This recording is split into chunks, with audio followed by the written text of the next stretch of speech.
Welcome to another episode of the Sports Enthusiast podcast. I'm your host, Aaron Randak, joined by the man, the myth, the legend, weighing 130 pounds, standing at 5'7", Ashton McConnell. We're back. And on my right, he has returned to us, standing at 6'1", weighing approximately 212 pounds, Lucas Shaquille Muggy. I'm really glad to be back, guys. Really happy about it. Would you like to explain yourself? Not overly, but pretty much they nailed it on the coffin. I was in a barn somewhere. I actually just stumbled in here about 20 minutes ago, and I'm glad that they accepted me right away. I got a good group of guys here, and I'm ready to get yelled at about my sports opinions. Let's get it. Table slap. Damn right. Ashton, start us off with the NFL. What about our social media? Oh, you're right. My bad. Make sure to check us out on Instagram at the Sports Enthusiast. Get us up. Come on, more followers. We need some more. Promote us wherever. Twitter at SportsENTPod. We need followers. Help us. Be sure to subscribe, like on YouTube, share with your best friends. Let your grandma know. Your grandma would actually really enjoy this because Shaquille is quite the ladies' man. That is true. So, absolutely. Back now, we can start with Ashton McConnell. Okay, so now we're, as usual, start with our NFL power rankings. All right, let's start off here. Number 10. Do you want me to start? Do what you want. All right, I know they had a bye week, but I have the Colts. I didn't really see who they play next week, but like I've said, I've had faith in Jacoby Brissett. Marlon Mack, it seems like, has been getting a lot healthier off of the bye week. He's resting up. And then that defense, especially against the Chiefs, that big win, that they played a huge part in that win. So they're my number 10 team. I'm gonna drop a few draws with this one. Detroit Lions at number 10. I feel they've been kind of screwed out of their one loss. Don't get me started. Yeah. I wasn't a big fan of those calls at the end of the game. I was. Of course you were. I think, I don't know, I do see a lot of potential out of this team, and I'm leaving them at 10 because I feel like they will be at least top 10 next week with a big win this week. My number 10 team, despite a loss this week, is the Philadelphia Eagles. They got kind of embarrassed by the Minnesota Vikings, but I really don't think that's necessarily the Eagles being bad. I think that was the Vikings playing a really darn good football game. That's why you'll see the Vikings later in this ranking. I still think the Eagles are a really good team. They're 3-3 right now. Carson Wentz, he can pick it back up, get going. Miles Sanders did have that one touchdown reception. So yeah, they're my number 10 team. My number 9 team, Lucas, it's the Carolina Panthers. Christian McCaffrey has almost carried that offense. He is just a workhorse for the offense. That defense has been helping out a lot as well. I know last week it wasn't as good, but I mean, it gets the job done. And I'm telling you, Kyle Allen, I know he's not the greatest, but he does what he needs to do to win games. So I feel like Cam might have just lost his job. I don't know. I disagree with that. All right, well, I also have Carolina at number 9, but I have to say that Ashton, for me being the one in a barn for the last couple days, you seem like you're the least informed. Cam Newton's not losing his job. Yeah. Kyle Allen's good. Okay, he's mediocre. I think the receivers help. I love the Panthers receiving corps this year. They're fast, DJ Moore and Curtis Samuel. Yeah, they're one of the speedier ones you've seen in the last few years, and they're putting it together right now. I'm excited for next week, I'll tell you that much. I don't have the Panthers in my top 10, but they are one of the teams kind of in my discussion there. Christian McCaffrey is an MVP candidate, no doubt about it. And their front seven, you got Brian Burns, rookie out of Florida State, is looking amazing this year, so you got to watch out for him. My number 9 team, another team that might be debatable in there. Another NFC East team, actually, the Dallas Cowboys. They're on a losing streak. When you look at their roster up and down, I think they're a top 10. I mean, if you just look at their roster in general, it's a top 5 team in football. They started out really hot. They've kind of cooled down a little bit, but I do think they can bounce back. Kellen Moore can work some things out. So they're my number 9 team, but if they don't perform this week, they'll definitely drop out. It's kind of tough, though, with your power rankings because whoever loses between them and the Eagles, then it seems like it's panic mode. So yeah, for sure. Because, they'll only be, one game back for the division lead, though, but I don't know if either of these teams can pick up a wild card at the end of the season. Okay, so now number 8, I have the Minnesota Vikings. They are looking really good right now, and Kirk Cousins. Still sucks. Continue. Shut your Okay, mouth, I will say Lucas. this. Last week he played really well, but give it another good game against a really good secondary. The Eagles secondary is god awful. They have so many injuries. Their young players aren't getting it done, but that pick was not Kirk Cousins' fault. That was Diggs' fault. Yes. I'm not going to throw any blame on Diggs. He had 3 touchdowns. But did you see the pick? No, I didn't get to watch the game. I was in the barn. It's like you could have caught it. But otherwise, Kirk Cousins made Damn. some nice throws. But the thing is, though, I don't know how much he'll be tested this week against the Lions. They have a good secondary, but the run defense is awful, so they might just feed Dalvin Cook the ball. So we might have to wait a few weeks to see him. I would slightly disagree. They do have Damon Harrison. We saw what the Packers did to him last week. I do. Aaron Jones compared to Dalvin Cook, though, I feel Aaron Jones is more of the power back compared to Cook. I think Cook's a little quicker. If you had to go trade-off wise. Yeah. I feel like he's more made to go against someone of Harrison's position. But Aaron Jones didn't even have the big game. Jamal Williams was I the know he one. did. Well, yeah, because they. So what? Okay, so a zone run is where they run a lot of outside zone runs.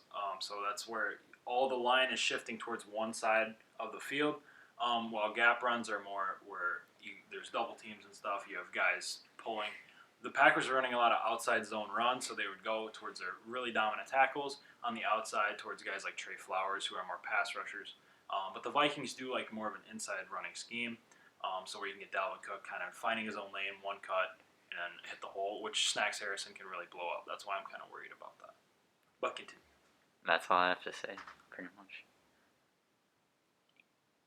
Number 8, I do have the Buffalo Bills. Okay. They're my Yep. team right now. Obviously, I've been all Yeah. over them since we started the podcast. What I want to say is my boy Singletary should be back this week, which is a blessing for my fantasy team. But I think that Buffalo's surprising some teams this year, and I know a lot of people are like thinking they're going to stick with Frank Gore, but I feel like if they get Singletary more involved, they're going to be an even better team than they are now.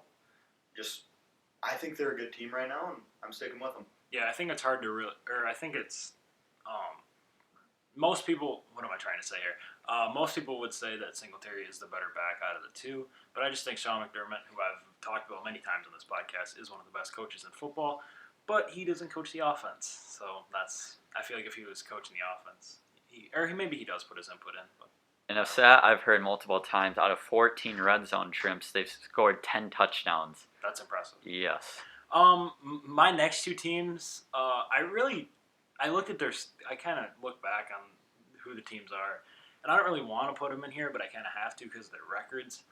Number 8, I have the Seattle Seahawks. They haven't played anybody. They played the Rams last week, and they won, or 2 weeks ago, they won 29-30. It was a close game. They were at home. I got weird feelings about the Seahawks. I love Russell Wilson. He's one of the 3 best quarterbacks in football. But other than that, I just have questions about their team. Don't forget about Chris Carson. He's playing good football right now. Yeah, he is. Give him his I would credit. say also against below average Obviously, run but give him defenses. his credit. 100%. He's been really good this year. Okay, on to number 7. I have the Chiefs. They have issues. Number 7? Yes. Hey, he's not in love with Patty Mahomes anymore. No. I still love Patty.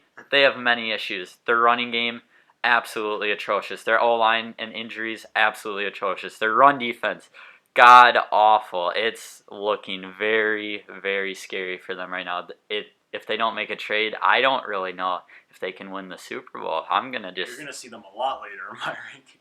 Yeah, they are looking very, very desperate right now. I don't know.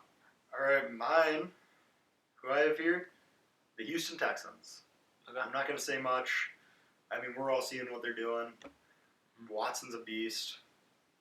I'm surprised what Carlos Hyde is doing this year, personally.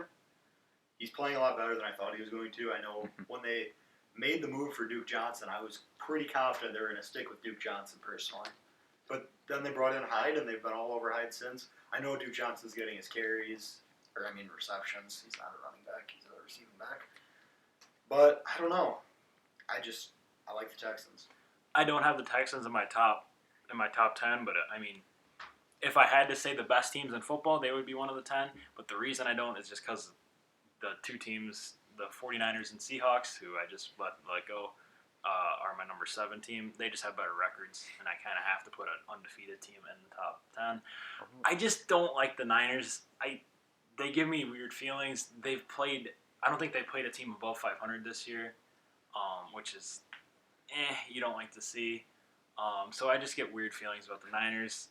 I don't know. They're obviously impressive. I'm not saying they're not impressive. They're my number 7 team, but I don't know. I'm still waiting to see both. I'll throw it back at you.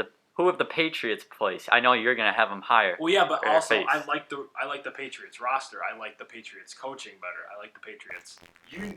You have to like at least one person on 49ers lineup. George Kittle. Well, yeah, I'm not saying I don't. He's one of the best tight ends in football. I'm not saying I don't like anybody. Their run attack is good as well. I know the Patriots. It's like a 5-headed beast, which is annoying. They lost both of their tackles. Their O-line is completely hurt. I believe their interior O-line's hurt as well. So, but they're still holding up right now. Is all I'm saying. Yeah, they're holding up, but holding up isn't good enough for a top 5 team for me. Okay, number 6. I have the team that beat Chiefs, the Texans. Once again, Deshaun Watson not sacked. Once again, they win again. Deshaun Watson's been amazing. That trade for Laremy Tunsil, everyone questioned it. It's loved looking really good. I love Laremy Tunsil. So do Other than what he did on draft day, that was kind of goofy. Obviously, that run attack, Carlos Hyde, Duke Johnson's working out well. Their receiver threats with Hopkins, Will Fuller, Kenny Stills, looking very nice. O-line is looking very proven, and then that defense seems like is playing very effective right now, so they're my number 16. Personally, right here, I'm going to pull an Aaron, and I'm going to hate on the Seahawks for a little bit. I just don't like what I've seen so far. I'm not getting anything jumping out at me, and that's all I'm really going to say. I already pretty much gave my input on these guys. Yeah, my number 6 team is a team that just made a big trade, the Baltimore Ravens. I wanted to put them higher, but these teams ahead of them are just too impressive. I've been a big fan of the Ravens all year. I just love their team. You got Wake Martindale you got Marlon Humphrey, Brandon Carr, Jimmy Smith, and Marcus Peters. Those are 4 corners that could be a number 1 corner on a football team. So I mean they're close to overtaking the Patriots for the best secondary in football right now. And then obviously Earl Thomas at safety. Man, I'm just in love with the Ravens this year, and they're going to just keep climbing up the ranks. Okay. Number 5, I know you've been hating on them. I have the Seahawks, and I know you say they haven't played as much competition, but Russell Wilson is basically carrying that team in that offense. He is, honestly, I would consider him MVP over Patty Mahomes. No picks, I think 14 touchdowns, tied for first and second for like almost every offensive category. He's playing out of his mind. And Pete Carroll has been doing a good job coaching that team. I know the defense is still very questionable, but the way Russell Wilson is playing, that's why they're in my number 5 spot. Right here, I'm going to go with the Vikings. Okay. I like what they have with their roster, and I like their attack. I don't have many comments because I don't want to get pissed. I don't want Aaron to scream at me. But Kirk Cousins sucks. My number 5 team is a team that should have lost on Monday night, the Green Bay Packers. I still think they're a top 5 team in football. We'll talk about the calls. There was a bad call. I mean, Ashton, you can agree with that, but I'm not going to hold it against them. They can't. They're not the officials, so might as well take what's given. So yeah, they're a top 5 team. You got, in my opinion, he's still the best quarterback in football, Aaron Rodgers. I'm going to keep saying it. If you saw some of the throws he made Monday night, oh man, those were good. So yeah, got to recognize greatness. Okay, number 4, I have the Packers. I mean, Aaron Rodgers did lead him to another comeback. He played amazing, especially with the receiver injuries we had. But that's the thing that scares me is the lack of receiver depth that we had. We had Alan Lazard, Darius Shepard, and hurt Mark. I think we need to trade for a receiver. And all I have to say is if Darius Shepard has a uniform on in green and gold by Sunday, I'm going to be very angered. It does look like Devontae Adams is going to play this week, though, which is really good. Yes, but we don't have a clear-cut number 2. I mean, maybe it's Alan Lazard now, but He got a lot of targets. He played pretty well. I like Alan Lazard personally. Maybe He that's did have my that. Iowa He did have roots. that drop at the end of the game, though, which is kind of Maybe that's my Iowa roots that I like him, but Wait. I always thought he was really good in college personally. what for Iowa what State. drop at the end of the game? the one where he was on the out route right in front of the end zone. He slipped. That was Darius Shepard. Are you right? Yeah, I thought it was Lazard. That's why I want him off the team. My First, bad, my bad. That's fine. He fumbles a punt return, and then he drops it, hits him right in the face. Yeah, That was Shepard. My bad. Yeah, that's I thought it fine. was Lazard. Yeah, Well, that's why they're my number 14. I also have Green Bay at 4. I'll give Ashton credit. He pretty much said everything I wanted to say, except he didn't talk about Alan Lazard enough. I mean, he came in out of nowhere. Yeah, I will say, Rodgers did want him in the fourth quarter, I will say, so that might be a He good was sign. targeting him a lot too. And, yeah, when Allison got hurt, it was, yeah. Marquez even wasn't fully healthy. His knee kind of had a bad bend, but he came back in. Bad bend. All right. Okay. Yeah, just let me praise Aaron Rodgers a little bit more. How do you, like, Alan Lazard is his number 1 receiver, and he's throwing just dimes right to him. I don't know. That's why I think he's still the best quarterback in football. Patty Mahomes going to do it with Alan Lazard. My bad. Number 14 for me is the Minnesota Vikings. They dominated the Eagles this week. And like I said, I don't think the Eagles even played very bad football. The Vikings just played better. Their O-line actually held up for once. For once they held up. And then Kirk to Diggs, that's all I got to say. Kirk still sucks. Ashton, you're up. Nope. Okay. Number 3. This might shock you a little bit. I have the Patriots at number 3. At number Why? 3. Why? After what I Why saw are you doubting the Patriots? After what I saw from the Giants against the Giants, Tom Brady did not look like himself at all. Even this whole year, this defense has been carrying him. They didn't. Game Yeah, after Tom Brady looked horrible, and they won by 21 points. That's because the defense has been carrying him a lot. Yeah, they have the best defense in football. Exactly. Tom Brady hasn't So how is that the Patriots' fault? Well, I'm not saying it's the Patriots' fault, but they haven't played anyone good either. The Giants, the Redskins, the Dolphins, the Jets without Sam Darnold. They beat the Bills. I mean, that was without Josh Allen. He got hurt. I don't care. I mean, I'll give them credit. The Bills have a solid defense. Yeah, and It look was what close happened. down. Tom Brady struggled a lot, but the thing is, their quarterback and they held them situation. to 10 points. I'm not discrediting their defense, but I'm talking about as far as an offense. They haven't really played an elite You're offense right. so far. That's why pump the brakes. Wait Well, till they play a In really 2 weeks, good. they're going to play the Browns on a short week. So that'll be a good test. Because the Browns' offense, they're going to be... I would not call that elite. Yeah. Baker looks like hammered Yeah. crap. I didn't say elite. I said it's We're going to be a looking test for an for them. elite offense. Well, they play the Ravens the next week, and then they play the That- Eagles, and then they play the Cowboys, and then they play the Texans. So they're going to have a killer's row, and then they play the Chiefs. So they're going to have 5 weeks where they play all above average. That's where we got to wait and see what happens. Okay, Lucas. I got the 49ers. I don't know. You got to give credit to an undefeated team. I love their 9 million running backs that they seem to keep pulling out of there. Some things. Because, wow. I mean, there's guys that I haven't even heard of, and they're like, oh, yeah, he got like 70 yards last night. I'm going to give credit to their line because I don't know if you can really give it all to the running backs. If all these different running backs that are different style running backs, I'm going to give it to Kyle Shanahan. I'm going to say all these different kind of running backs that can produce, there has to be good blocking. Yeah, and I'm just going to he's the best run game play caller because he uses the play action so well off of it, so you have to play for the play action.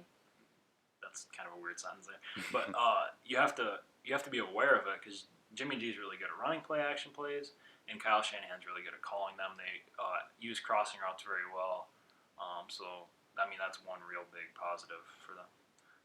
My number 3 team is the New Orleans Saints. Teddy Bridgewater's looking really good. He's my guy. I'm going to keep saying it. But yeah, their D-line is good as usual. Marcus Davenport's looking well, looking good. Cameron Jordan's a really good player as well. They did just put, I believe, P.J. Williams on IR, which is kind of a big loss for them, but they do have depth at corner. So Number 2, I have the San Francisco 49ers. Lucas basically said everything that's needed, at least offensively. But defensively, though, look what they did to the Rams. Under 100 passing yards for how much they like to attack the passing game a lot. And only 7 points. That was a very impressive outing from that defense, I will say. I have Patriots at 2. Aaron, we can yell about it later. Okay, wait. I have one question. Yes. Who's number? I have I'm the sorry. same number 1 as him, I'm Yeah, assuming. we have the same number 1s. Where's the Chiefs? Not my top 10. I don't know. They haven't given me what I want to see. Okay, ladies and gentlemen, I am sorry that you have had to listen to this. Hey, if the Chiefs win, I'll put them back in. But they're looking bad. Yeah, I won't disagree with that.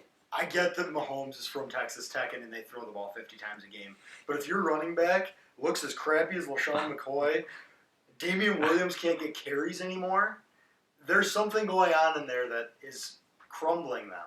If they take a backward spiral, I want to be the first one to guess it. You can be as mad as you want. You can make as many obnoxious, bald-headed comments as you want. But what I will tell you is there's something going on with that run offense, and it's not going to help them because teams are just going to play for the pass, and you're not going to see. And now Tyreek Hill is back. Yes, exactly. And they So still... you can throw bombs. I'm sorry. I'll shut up. Okay, You let's... can always throw a safety back Okay. at 50. No one stops you Okay, from that. next And team. then you have Travis Kelce and Sammy Cool. Watkins and Nicole Hardman. And Cool. Yeah. You can't throw the ball 50 times a game yeah, you can. unless you are going against Unless you have Patrick Mahomes or Aaron Rodgers. unless you have a terrible defensive coordinator. Someone will be able to pick something. You know what I'm trying to say? Obviously not, because you're obnoxious as hell. Okay. Ashton, do you get what I'm trying to say? Yes. Thank you. Okay, Here next we team. go. My number 2 team is the team we just talked about, the Chiefs. I don't know if there's much more to be said. Their passing attack is the best in football. Obviously, there's questions. There's a reason why they've lost the past 2 weeks, but they lost by 1 score against the Texans, 24-31, I think the score was. So I'm still holding out hope. I think they can bounce back this week. How can you have the Chiefs at number 2 but not even have the Texans in your top 10? Okay, that's a good question.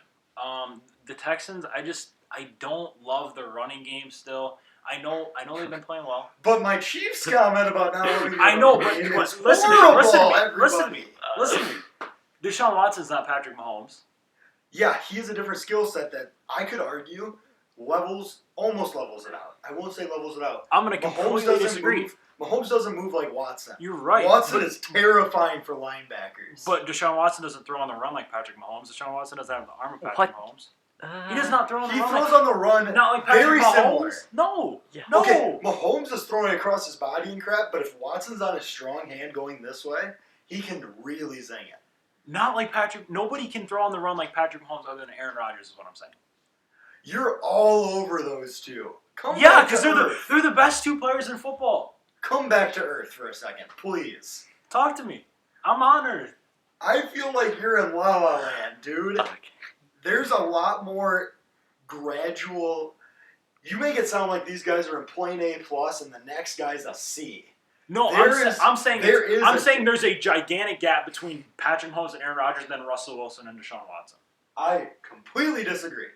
Okay, well, that's why we have the differences in Okay, power rankings. go ahead. And another thing with the Texans, their defense still isn't Yeah, showing me their enough. defense is kinda crap. Their secondary isn't there. They got rid of Tyrann Mathieu.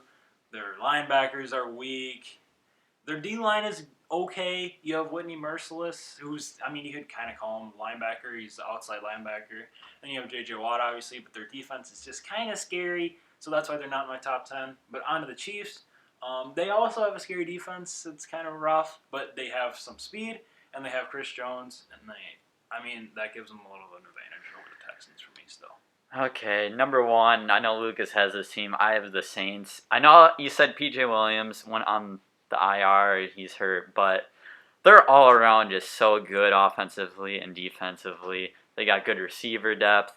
Teddy Bridgewater is playing amazing, doing what he needs to do, get done. Alvin Kamara is doing what he needs to do. It's just amazing to see what's going on. I want to say something here. I was saying this last year, but we didn't have the podcast. Teddy Bridgewater is a better quarterback than Drew Brees right now. And he is a better quarterback than Kirk Cousins right now. Because Kirk Agree. Cousins sucks ass. Did you watch last week? Cool, he had a good week. Everyone clap for Kirk Cousins. He had 2 good weeks in a row. What did Aaron Rodgers do against the Eagles? 400 plus passing yards. Yeah, exactly. We've talked about Aaron Rodgers. He's the second best quarterback. The best quarterback. Get off of Cousins. He's Kirk Cousins. I'm not saying Kirk Cousins is the best quarterback in football. I'm just saying he is. Quit giving him the top 12. Top 12. Quit acting like he's top 12. He is top not. 12. Not even close. All right, Top I'll give 12. my next. I got the Saints. I disagree with Ashton because I think Kamara is underperforming right now. I think he has more he can do. And I like the Saints right now. Like I said, I expect a growth out of Kamara. I like their defense. Aaron, I'm trying not to yell at you. Go ahead and give your number one team. We all know who it is. It's the Patriots. Nobody's going to... I don't know what makes you take them out of number one. I mean, they're the best team in football. They have the best coach in football. They have the best offensive coordinator in football. They have the best defense in football. They have the best corner in football. I don't think there's much else that needs to be said. And, okay, now on to our favorite teams games. We've pretty much talked about them. We'll just recap them a little bit. Packers game. I guess we can talk about the calls. I know they were bad calls, but the thing is, Lions kicked 5 field goals. You can't do that in Lambeau Field. I know the Saints, they had the call miss, but you know what? You had opportunities. That's all I have to say. And again, I've said this before, or I don't know if I've said it on the podcast, but in the Saints game, they missed the face mask on Jared Goff the possession before, but nobody talks about that. That was atrocious. Carolina won. I'm not surprised. They played the Buccaneers, so it's not really that big of a victory. They won by 11. I wasn't watching the game. I was in the barn. Yeah. It was on NFL Network, I'm pretty sure, so it's not like... Regardless, I want to be able to watch it. Good to know. That makes me feel a little better. Now I'm not going to hurt the guy that threw me in the barn as hard as I was going to before. I mean, what? Okay. The Vikings, we've mentioned it, looked amazing against the Eagles. Kirk Cousins throwing bombs. Again, sucks! Continue. He threw bombs. You didn't even watch the game because you were in the barn. That's the best part about being in the barn is I already know Kirk Cousins sucks. Nope. I don't know. And Carson Wentz just looked off that game. I don't know why. He just looked off. I think it was slightly because the Vikings defense looked amazing. Defense is amazing. Yeah. You look at guys like Daniel Hunter, Everson Griffin, Linval Joseph, Xavier Rhodes, locked up. Yeah. Okay, Lucas. Okay, let's talk about the MLB. We got 2 series. God damn it, Cardinals! That's all I'm going to say. Yeah, that was embarrassing.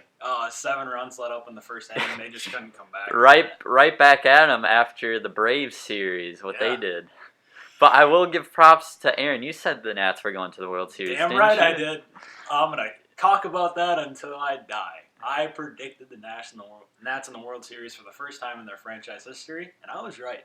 And it's pretty cool because you actually did it on something that's on Spotify and Anchor and on iTunes and on Google Play. You're right. So everyone can and hear Google it. Everything. Everything. Yeah, check us out. Make sure you share it to your friends. Definitely. Shameless plug. It was really not that good of a series. Patrick Corbin closed it out in Game 4. Now, looking ahead to the World Series, this is amazing for the Nationals. They get 10 days off. They get to reset their entire rotation. You get what I would like to say is there could be a little bit of like a die-off. They're hot right now. Yeah. I'd be concerned a little bit about cooling off, personally. But I'm also one of those guys that overthinks everything. So. No, but I understand your point because they're not going to be playing for 10 days. But this is so good for their pitching staff because their bullpen already sucks. Now you have Max Scherzer on 12 days rest starting Game 1, who I assume will start Game 1. Then you have Strasburg Game 2, Corbin Game 3, Anibal Sanchez Game 4, and then you have Scherzer Game 5, Strasburg Game 6, and Corbin Game 7. If it gets to that point. I think it'll be a 4-game series. If they can get those 4 to pitch the way they have lately. If you look at it, those are they're going to have the starters to do it. I think they have a chance. I will say, though, but I don't know if it'll go 4, but I think they could take 3 of the 4 for sure. I feel like one of them might have a bad game. You can't. And Anibal Sanchez isn't necessarily the number one starter like he was, but he's still a really good starter. Yes. The other series, Yankees-Astros, it is currently at 2-1, Houston leading the series. I like the Astros. I feel like I think if the Yankees make the World Series, I could see the chance of a sweep. I don't think the Yankees can take a game on them. I think the Astros can. The Astros have an amazing roster. I mean, yeah, if we're looking ahead to the World Series, I really want to see Astros versus Nationals because I'm a pitching nerd. And if you get Verlander versus Scherzer, and then Cole versus Strasburg, and then Greinke versus Corbin, these guys are very similar if you look at it too. Because Verlander and Scherzer are both kind of the middle of the, they have plus velocity. When you look at the top threes, they're going to be in the middle of the velocity. They're going to have the best changeups out of the two, and the second best curveballs probably. And then they obviously both probably have the best command. And then when you look at Cole versus Strasburg, they both throw the fastest. They both have nasty curveballs, but they don't really incorporate the changeup as much. Then when you look at Corbin versus Greinke, they're also very similar. They use off-speed pitches very well. They don't throw very hard. And then Patrick Corbin, obviously, led the league in strikeouts on sliders this year, which is amazing. So yeah, I really want that series to happen. Any World Series matchup could just be very exciting to watch. So I don't want to watch the Yankees in the World Series. So no one does. This will be the the Yankees first. Suck. If the Astros win, this will be the first decade without the Yankees in the World Series.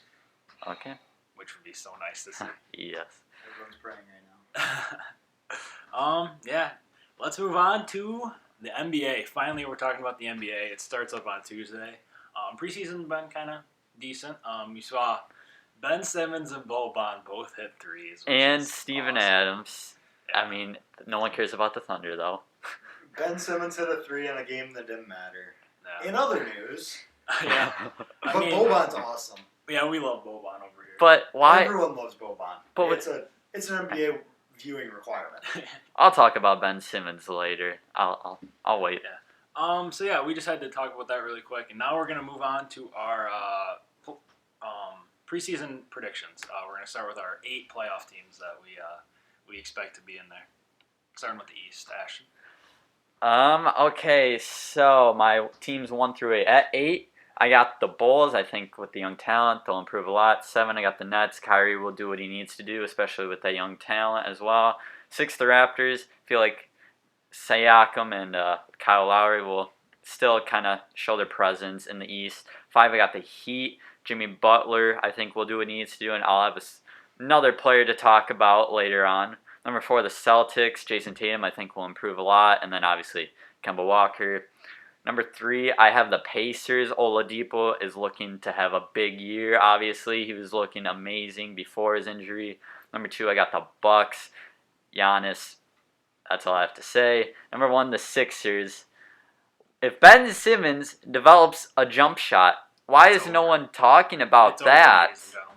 Because you got Joel Embiid, Tobias Harris, you got Josh Richardson, you got Al Horford. Why is no one talking about that? I'll leave it at that for the East. Did I fall asleep there? Did you say the Hawks? The Hawks? Can we give the Hawks the credit they deserve? Not for a playoff. Give it team. one more year. No, they don't need one more year. Yeah, they do. Yes. Yeah, they do. Yes. Mark my words, everybody. Hawks 8 seed. I'm not giving them a big seed, but Oh well, you're blaming us for saying the Hawks, and you barely have them coming in. I'm saying that they're gonna make some rumbling though. I think they'll. I mean, it's the preseason predictions. Have fun. I mean, I said I want to be right. I said the I'm Bulls. gonna be right and have fun. Okay. I did I say can the do both. Bulls, so Number 7, I have the Magic. okay. You guys can yell at me all you want. I mean, they made the playoffs last year as a 7 seed, so Yeah. I'm not going to disagree too much with that. I'll double it. I'll double down on it. How about that? Number 6, I have the Pacers. I'm not as big as you guys. I'm even lower than you. I don't know how strong people. And they actually lost come back. Bogdanovich this year too, which I think is Yep. a Bojan's a huge monster. Malcolm loss. Brogdon, they just picked up though. Malcolm Brogdon Well, sucks. You guys will see how much I like Bogdanovich here in the West predictions. Okay. I'm sorry. Let's I'm keep I'm it just going. imagining where he has him. Okay. All right. For number 5, I have the Nets or the Raptors. Sorry. Oh. Sorry. You're not sorry. I'm sorry I messed up. Wait. Okay. Keep going. Keep I going. just like the Raptors. No. I like Siakam. I'm sorry. Keep. 5 I have the Nets. Or 4. Wherever I'm at, the next one's the Nets. What? Just go. Go. You obviously unprepared. Number 3 I have the Celtics. Number 2 I have the Sixers. Number 1 I have the Bucks. Okay. You sound so depressed after I said. Okay, we're sorry. It's a little bit of an inside joke, but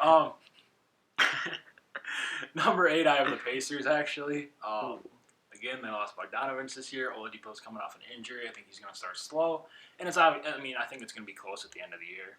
So it'll probably come down to the last few games, but I'm not liking the Pacers as much this year. I'm a little bit down on them. Number 7, I have the Pistons. I really like the Pistons this year. You'll see. I'll talk about some of their players later. But yeah, Blake Griffin, Andre Drummond, Derrick Rose, Reggie Jackson. I think that's a really good top 4 to have, and I think they can really play in the East.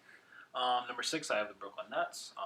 And I don't know I haven't heard much lately, but KD, if he comes back for the playoffs, could make some noise. He's not playing this season. He's not playing this year at all? No. I know I heard a report earlier that he might. Nope, but he's not. They ruled that out. Yep. Well, still, I think Spencer Dinwiddie, Karis LeVert, Kyrie Irving, Jared Allen is a really good top 4, like I mentioned with the Pistons. I think it's a little better. So yeah, they're my number 6 team. Number 5, a bit of a surprise here, the Chicago Bulls. I really like their starting 5. Kobe White hopefully will get the start. I think he should. Zach LaVine, Otto Porter, Lauri Markkanen, and Wendell Carter. That's a good 5 to throw out there. Their bench is questionable. You have Chris Dunn and guys like that, but I really think that their starting 5 is one to be reckoned with. Number 4, I have the Raptors. Championship winning Raptors. You got to have them in there. I think Spicy P is going to have a big leap this year. But I think he'll be an all-star. I think he could even contend for a starting spot because he's the number 1 guy now. He's their guy. He's their future. So I'm really excited to see what he does along with Kyle Lowry. Number 3, I have the Celtics. You have Kemba Walker there. So I'm really excited to see what they do. Number 2, I have the Bucks. Giannis. There's not much to say there. And number 1, I have the Philadelphia 76ers. You pick up guys like Josh Richardson, Al Horford. I really am excited to see what they do this year.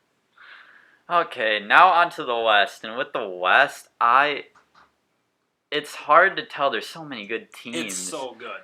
There's about 3 teams that you could argue should be maybe even top 5 teams in the conference that won't even make the playoffs. And as for seeding-wise, it's kind of tough, too. You got to think of regular season compared to the playoffs. Yeah, it's you got to think of this load management thing, too, that's coming up. So, at number 8, I'll start with the Kings. They seem to be improving each year, and De'Aaron Fox is looking like he could turn into an absolute monster, including his other backcourt buddy, Buddy Hield. And as for 7, this is a little shocker. I have the Blazers. I think they might take a step down this year. I think after last year, they won't be as effective. I feel like Lillard and McCollum will still do good, but they won't do as good. Number 6, I have the Warriors. With Klay Thompson out, that's not going to help, but they do have D'Lo, which helps a lot, and obviously Steph Curry. What can I say? Yeah, he's going to have an amazing year. Yeah. Number 5, I have the Houston Rockets. I think Westbrook and Harden, it'll take some time to get working together, but they'll figure it out eventually, and obviously they're 2 amazing players. So, Number 4, I have the Jazz. I think they're underlooked. They just acquired Mike Conley. They obviously got Donovan Mitchell, who's an absolute beast. Joe Ingles, a great shooter. Rudy Gobert, a great defensive player. So they did lose Derek Favors, but I don't know how much that'll go into play. If you listen to this podcast, you will not be underrating the Jazz anymore. Continue. Number 3, I have the Lakers. We talked about like resting, load management, and stuff. They're a bunch of veteran players. They're going to want to rest up a lot. And obviously LeBron James, Anthony Davis. Yeah. Number 2, I have the Nuggets. Jamal Murray, they just gave him a big contract. I think he's trying to improve himself, get better and better, prove that he's worth his contract. Nikola Jokic, you saw what he did last year. Absolute beast. Best all-around big man in the league. Possibly. I think there's a guy in Minnesota that might want to talk about that, but we'll continue. Well, yeah, I mean, he's up there. Okay. Yeah, that's for sure. But, yeah, they got a lot of depth as well. You saw that last year. I know if they went 7 games with the Spurs, but I mean, they did that with the Blazers as well. So number 2, and then number 1, the other LA team, the Clippers, Kawhi Leonard, Paul George, and they have depth as well. But why they're better than the Nuggets? Kawhi Leonard, Paul George, a lot better. Jamal Murray, Nikola Jokic. Lucas, would you like to share your predictions? We're gonna be nicer. Number 8 or number 9, I have the Timberwolves for whatever it counts for. Wait, number. I just wanted to say the Timberwolves. Okay. See, because our team's good enough, we can talk about them. Yeah. Because the Knicks are going to be 15th in the East. No, we're not. Yep. Anyway, That's my prediction. Okay. number 8, I'm going to go with. I hate doing the West because everything I feel like I would say is going to make me look stupider than all holy hell. I'm going to say the Kings at 8. I think De'Aaron Fox has potential to be one of the best players in the league this year. You'll hear me talk about him again. I'll preview that. Number 7, the Jazz. I like to underrate the Number Jazz. 7? I like to underrate the Jazz. Okay. I'd rather be surprised than wrong. I could see. Well, you're gonna be wrong. I could see a little chemistry problem. Chemistry problem. Mike Conley likes to dish the ball a lot, and Yeah, but Donovan Quinn Snyder's Mitchell. one of the 7 best coaches in basketball. Donovan Mitchell is kind of like a slasher. I know he can obviously shoot, but he likes to attack a lot. You Bogdanovich, who plays without the ball really well. You have Derek Favors, Rudy you Gobert. do not have Derek Favors. You idiot. Did they get rid of Derek Yeah, Favors? he went to the Pelicans. You Oh, my literally bad. just my said bad. that. My bad. Respect your fellow man and listen to him. You see- Come on, homie. I apologize, okay? Sometimes. I'm gonna stand up for my boy Ashton. Jeez. I apologize. Goodness. Number 6. All right. Apologize to everyone's ears because I'm gonna piss a couple people off here because I still have them in here. The Thunder will surprise you next year. I mean, Shai Gilgeous-Alexander produced. I love Gilgeous I mean, Alexander, but he's he the only guy you have produced. other than.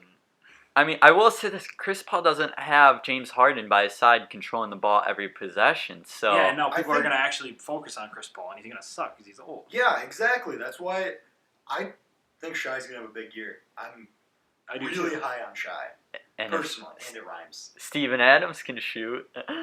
Steven Adams can shoot now. Thank you. I needed more. There you I go. needed more. Oofda. Oh, I forgot to mention Joe Ingles. My bad. Yeah, give the He's man, the guy. give the Jingle rapper, Bell. Jingle Bell. give the rapper his credit. I apologize. If anyone hasn't heard the Joe Ingles raps, please check them out. There's something else. Okay. Sorry. Number 5, I'm gonna go with the Blazers. Sorry. Okay. That's fine. I think they do better from a lower seed, and I feel like they're gonna end up there anyway. Number 4, I have the Nuggets. Okay. Yeah, I'm not gonna talk much on the Nuggets. Jokic, Murray, Harris. I can keep going, but I'm not gonna. Number 3 Yeah, 3. You left the team out. yeah, I definitely miscounted this. Might be everybody. I'm just gonna do 2 and 1 now. Save my embarrassment. Sorry, the barn might have messed up my head a little bit. And Aaron's being a dick. and Who's it's your in my head, 2 I'm and sorry. 1? Who's your 2 and 1? At number 2, I'm gonna go with the Lakers, and at 1, I'm gonna go with the Warriors because. You left out the Clippers then. Oh yeah, hold on, we're fine. I knew I was missing somebody. At 3, I have the Warriors. Producer, cut this. Editor, No, cut this. no, this is uncut. Jesus Christ. I'll be better next week, everybody. Number 3. Will you? I have the Clippers at 1, obviously. I was trying to figure out why I had such a horrible gap. I was like, I didn't think I had the Warriors at 1 because I hate the Warriors. But then I was like, you know what? I must have been thinking that Curry's really good or something. Obviously wrong. Curry sucks. Aaron, talk for a few hours so I can feel better about myself. Thanks. Okay. Number 8, I actually have a surprise team, the New Orleans Pelicans. If you're getting on Zion's something already, I'm going to kick you in the head. Have you seen their lineup, though? Lonzo Ball, Okay, Drew I'm just Holiday, double-checking Brandon it's not Ingram, Zion. Zion, and Jackson Hayes. I'm just joking. Yeah, I'm gonna talk about Lonzo later as well. You know, Josh Hart off the bench, too? I love their lineup, yes. Yeah. I could see him pushing for an 8 or a 9, yeah. Jaleel An 8 or a Okafor. 7, but, like, I was just like thinking you were about to say it was all about Zion. Have you never heard me say that Duke is the worst basketball team in the I have history of not. all? Okay, Because we don't talk about college basketball. you're on right. the Because podcast. college basketball is corrupt. Okay. Number 7, the Portland Trailblazers. Yeah, Ashton talked about it. I think that Dame and CJ are two really good players. It's just the West is stacked. They can't really do anything about it. And Nurkic is back too. Number 6 is kind of a surprise here, but it's so close. I just kind of have these guys as the lower seed that gets there. It's the Denver Nuggets. I think they had a really good year last year, and I could see possibly a couple issues. Their bench isn't as deep as some of these other teams, so I could see a couple issues coming up there. But they're still a really good team. It's just that there's so many good teams in the West. Someone has to be on the lower seeds. Number 5, I have the Rockets. You have Russell Westbrook and James Harden. I'm excited. They're going to be one of those fun teams to watch. Definitely worth your League Pass subscription there. Number 4, I have the Warriors. Steph and D'Lo. I'm excited. Another backcourt duo that's going to be fun to watch. Yeah. Number 3, I have the Los Angeles Clippers. You guys were really high on them. I think this load management thing might come into factor. I don't think they're going to try very hard in the regular season because they don't need to. They have the talent to win a championship. Number 2, I have the Lakers. LeBron, AD. Enough said. And number 1, Ooh. the team that I've been hinting at the whole time, the Utah Jazz at number 1 because they will try in the regular season and they have one of the best coaches in basketball who wants them to try. They have Mike Conley, Donovan Mitchell, Joe Ingles, Bojan Bogdanovic, and Rudy Gobert. That starting 5 is dangerous, and they have guys that will buy in. They will work so well together. Their styles are just great. They're not going to win a championship this year because they don't have the top 5 player in basketball. You need a top 5 player to win a championship. They don't have that. That's why they're not going to win a title. But I think they can be an amazing regular season team. Yeah, I don't really have much to say. Let's go on to... Wait, hold on. I do want to say one thing. Anyone who's feeling extra generous and would like to donate money towards a fund for us to get the League Pass, that'd be kind of funny. Oh, yes, absolutely. If you guys would like, we should start a GoFundMe for that. If you find a GoFundMe under Sports Enthusiast League Pass, Make sure you put a couple $1,000 in there. we'll link it to the Instagram or something, maybe the Twitter, That's a joke for now. for about 20 more minutes till we get Daniel on that. Oh, man. Okay. All right, expectation for some of our favorite teams. We'll start with the New York Knickerbockers from Ashton McConnell. This is going to be rough dealing with 2 Timberwolves fans, but as the Knicks... It's gonna be rough because your team sucks. Okay, underrate us, like how you're underrating the Jazz. Okay. I'm not If underrated. you want to target me personally, I'll go ham on you. Dog, who do you have starting this year other than maybe Frank and Robinson? RJ Barrett, Oh, Julius yeah, rookie. Rand. A rookie, everybody. Who shoots too much? Okay, Zion Williamson then. He's a I rookie. hate Zion. I've said that twice today. Zion's better than RJ. Yeah, and he is better than RJ. He might be able to shoot better than RJ. You see him shoot? Have you seen Yeah, his and- shooting percentage? Okay, in the paint, RJ can shoot outside the paint. Zion's been hitting threes in preseason. It's preseason. It was 1-3, as much as Ben Simmons. How many has RJ hit? How many has RJ hit? I don't know. I haven't looked at. 10-3 max. Okay, I haven't done too much research yet, but You should why are brought people? more- You should have brought more research if you want to make me on the Knicks bandwagon. Why is It's people? gonna take me a hot minute. Julius Randle is underrated. I'm not Okay, saying cool. he's okay. He off the bench or for part of the season, he averaged like 21 and 9 off the bench. This was with Anthony Davis. Yeah, I do because, like they, Julius because they have Anthony Davis. I think do is like why I do like Julius Randle personally. He's He's a a good hard worker. And I people like him. people are underrating Mitchell Robinson too. I think he was like top 5 in blocks per game. I'm not last the biggest year. fan of Mitchell Robinson as you are, obviously.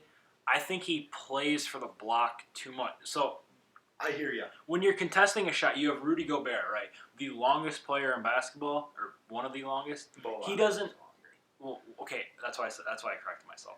Okay, So, sorry, I was because he joking. does not play for the block. He is a straight up. He's going to contest the shot. I think Mitchell Robinson, he'll foul too much because he plays for the block. That's why he's not getting as many minutes. But it was his rookie year last year. Like with all these players, we're a team of young But when players. you look at it, though, that's not really a skill that develops. That's really just a skill that's there. So, like, you kind of just, it's how you play. That's where coaching comes into play too, and we're trying to improve on that. Our team is very young, actually, except for the fact that I will say we did kind of get a lot of power forwards this year, A few but too many. our main goal is to develop these young players, and I think try and shock some people. I think I'm not saying we're like gonna be insane, but like we're not gonna be the worst team in the East. I would disagree Shocking with some that. teams would be winning 10 games. Your team is atrocious this year, my friend.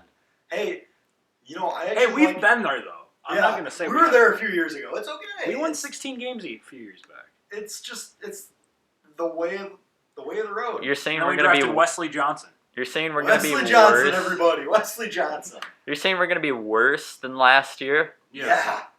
Really? Yeah. We had no Porzingis the whole year. No You have no Porzingis Porzingis this now. Yeah, and we had like no R.J. Barrett, Mitchell Robinson wasn't as developed. Kevin Knox, it seems like, is actually getting a jump Kevin shot. Knox was statistically the worst player in basketball last year from Yes. advanced stats. So there's that. But what I want to say about the Knicks, because we're ripping on the Knicks today, it's my favorite day of the year. We'll call this Knicks Day. But my favorite part about the Knicks is the fact that I still can't name 6 people on their roster, and I'm normally able to name full rosters. Okay, I'm not looking at my computer. Frank Robinson. Ntilikina. No, shut up. Mitchell Robinson, Frank Ntilikina, Kevin Knox, R.J. Barrett, Taj Gibson, Julius Randle. How many? Is that 6? Yeah. Oh, One of there the we poor Morris twins. Oh yeah, Yeah, Marcus. I don't know which one it was. It was one of them. they got Bobby Portis too. Yep.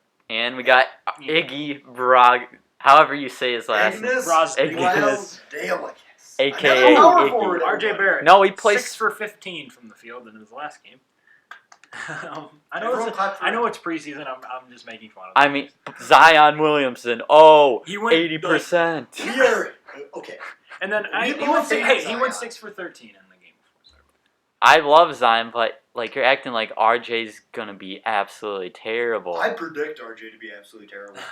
Personally, I don't think he's going to be worth the number 3 pick. I don't think he's going to be terrible. I think he's atrocious.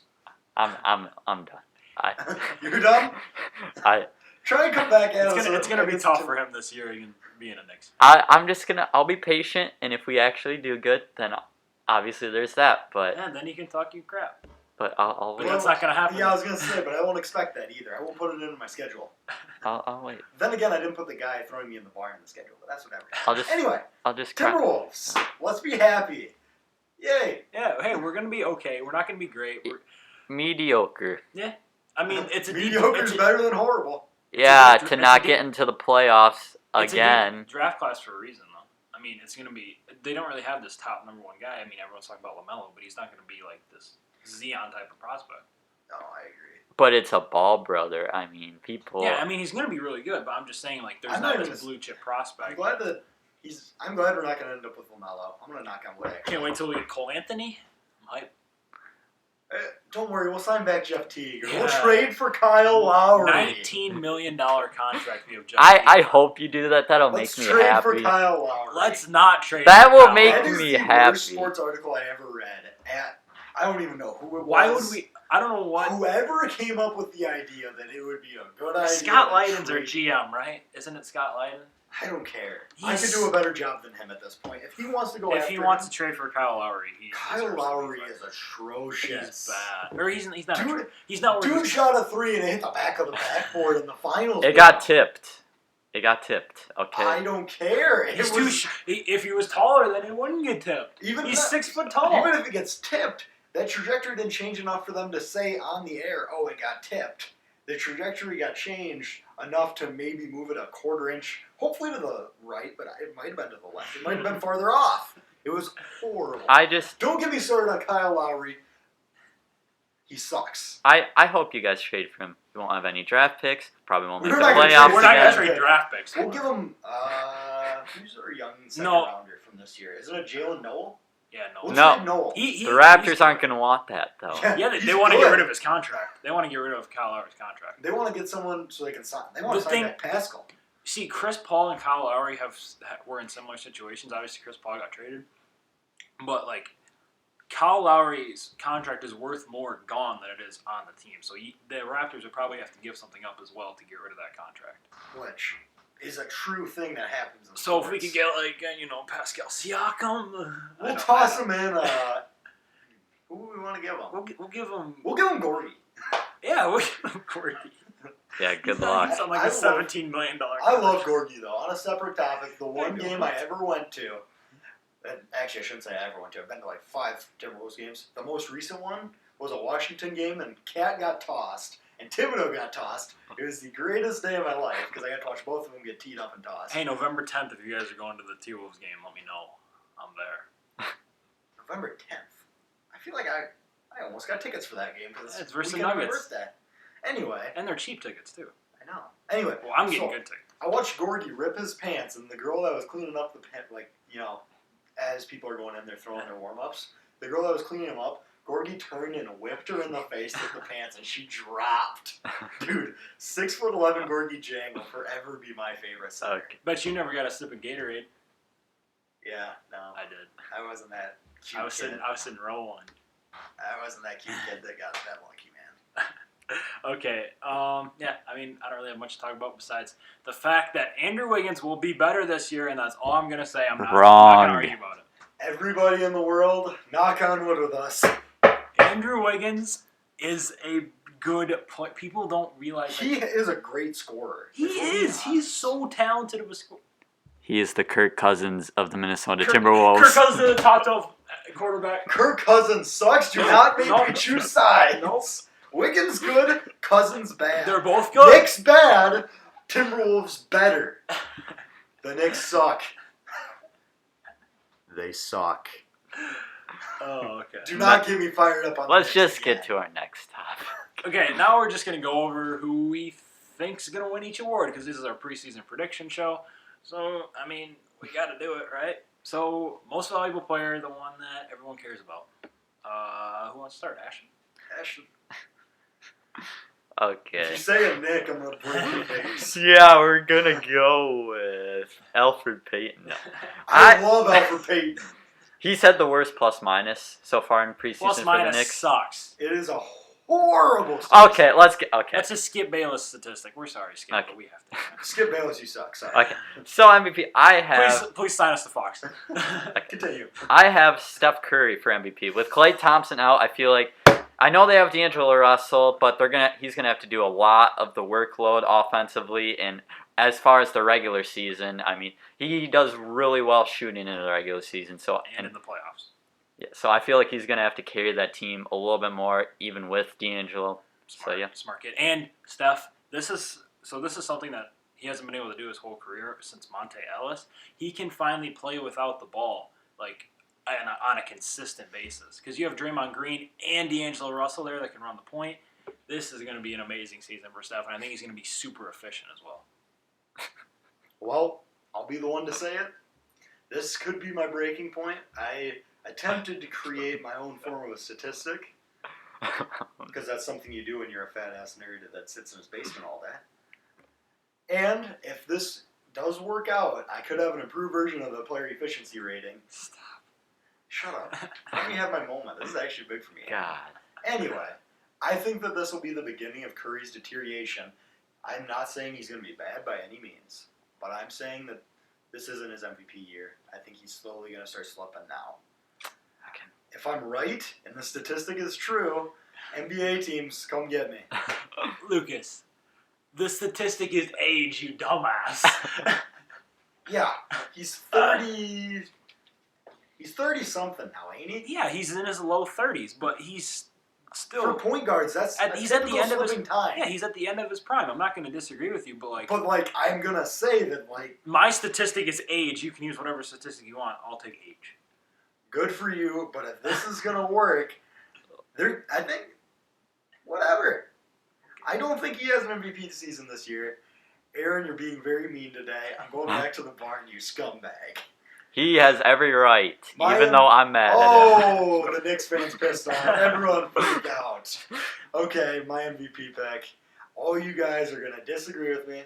That's cool. I'm ready for the yelling. Wait, let me guess. Jokic. Jokic. Really? Yes. That's who I have. I mean, I'm not going to... I disagree, but it's not atrocious. I just Okay. think that he's going to take another step this year. Wait. I feel like the steps he's been Didn't taking... you have the Nuggets at like 5 seed, though? I have a 3. Did you? Okay. Regardless, Not bad. team success isn't Yeah, it is. It kind of is. There's been one or two seasons since 1985 that a player won MVP and didn't get a top 3 seed in their conference, and it was the Russell Westbrook triple-double season. I'm pretty sure it was 3. I'm pretty sure I had him at 3. I don't care anymore. This has been a bad podcast for me. Everyone will be better next week, I think. Aaron, go ahead. Oh, you're okay. I did my top 3 because I did my top 5 because I'm a tryhard. Number 5, I have Anthony Davis of the Los Angeles Lakers. I think LeBron's going to try to get him involved a lot, which he will. Number 4, I have your pick, Nikola Jokic. He's going to have a really good year. He's the best passing big man in basketball, and he's probably one of the 3 best passers in basketball. Number 3, I have Giannis Antetokounmpo from the Milwaukee Bucks. Obviously, he's just coming off an MVP year, and I don't see him slowing down very much. Number 2, I have the Stephen Curry from the Golden State Warriors. Ashton, you said, he's going to be amazing. And then number 1, the best player to ever touch a basketball, the LeBron Raymond James. Amen. Will win MVP this year, in my personal opinion. I feel like he might get taken away a little bit by AD. I hear you, but I think he can average 12 assists. Okay, that's fine. I'm not going to sit here and scream about it because it's not a horrible pick. Yeah. It's not like saying Alfred Payton. On to Rookie of the Year. We can kind of go through these pretty quick, just kind of give your reasoning. Ashton, start it off again. Well, obviously, it looks like he's going to live up to the hype. I have Zion. He's looking like an absolute monster. He can actually handle the ball well. He's a ferocious finisher. He probably can shoot a little bit. I know I was giving him a hard time, but that was just for jokes. But yeah, Zion is my pick. Surprised you didn't go RJ Barrett there. No. I feel like I need to be the edgy guy. Give me Rui Hachimura.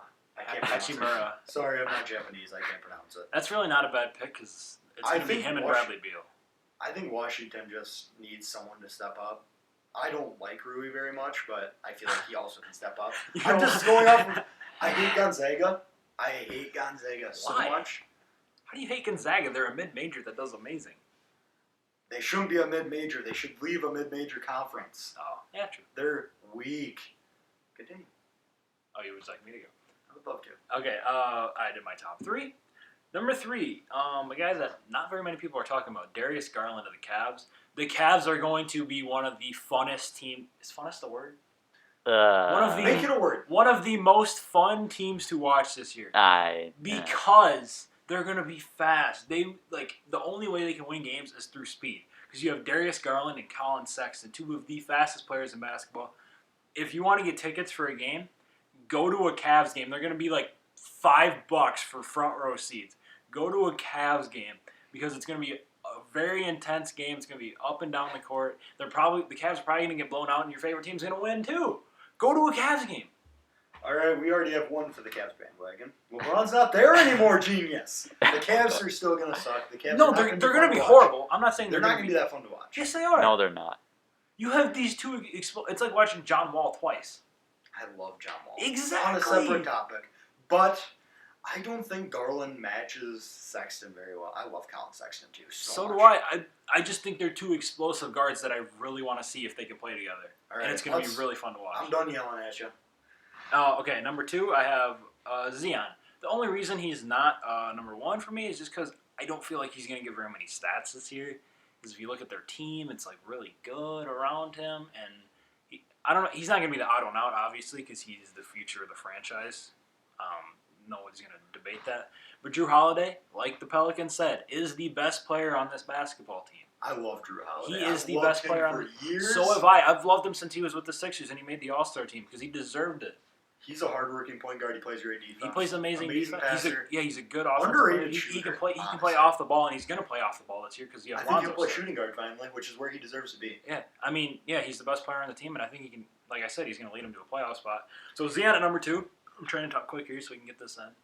And then number 1, I have John Morant of the Memphis Grizzlies. It's his team now. Him and Jaren Jackson are going to be the pick and roll duo of the future for that team. I really wanted to go with John myself. He was my number 2, but he did have some sort of knee surgery, I believe. Might be right.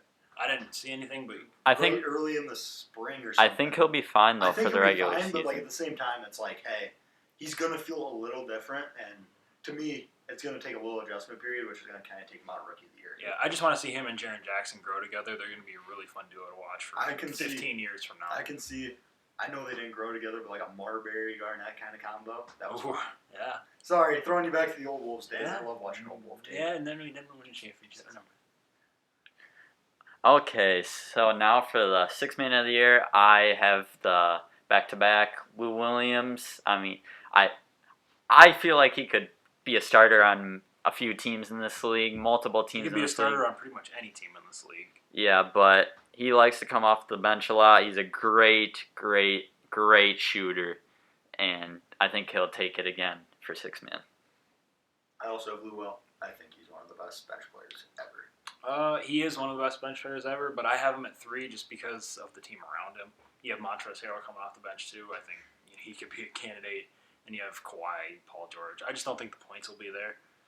Number 2, I have Derrick Rose, new signee of the Detroit Pistons. Wait, he's You're not for going to sure he's not start? gonna start? Yeah, He's going to come off the bench. Reggie Jackson's going to start. I thought How long Reggie is that gonna Jackson last? plays shooting guard. No, How long's- Derrick Rose will be the 6th man. I'm like 99% sure. Okay. Hey, be careful about those 99% sure's. I was pretty sure on Will Greer. Yeah, but hold on. Sorry, folks. I'm going to look this up real quick. Click. Let's see what's going on in other news. Yeah, I got my boot off. That's pretty interesting. The Yeah. Dolphins are the losers in the Suckfest Bowl. Yeah. I don't know. I like the Dolphins right now because I actually got stuck with Kenyon Drake at running back. So go Dolphins! Yeah. I do. Yeah. It looks like he's going to be 6th man of the year. New Detroit Pistons guard will look to employ it. Okay. Who's Okay. your number 1? Spencer Dinwiddie of the Brooklyn Nets. Okay. A guy that Yeah. nobody's talking about, but he's a really good player, and yeah. Like Dinwiddie, love the mustache. Yeah, and he has an amazing game. And now on to most improved. I have Lonzo Ball. I think now off of the Lakers, he's got the chance to be the main ball handler with the Lakers. LeBron was kind of taking over. Lonzo's more of a playmaker type, attacker type player, more than just like a catch and shoot type guy. I mean, he can do it. His jump shot seems to be improving, but he's better as the main ball handler, I would say. That's why he's my most improved. I have another Pelican, Brandon Ingram. I think he can take charge of this team. He averaged 18 points per game last year. That many, Yeah. actually. Yeah. I'll be damned. Well, I'm sticking with it. He's an average 26.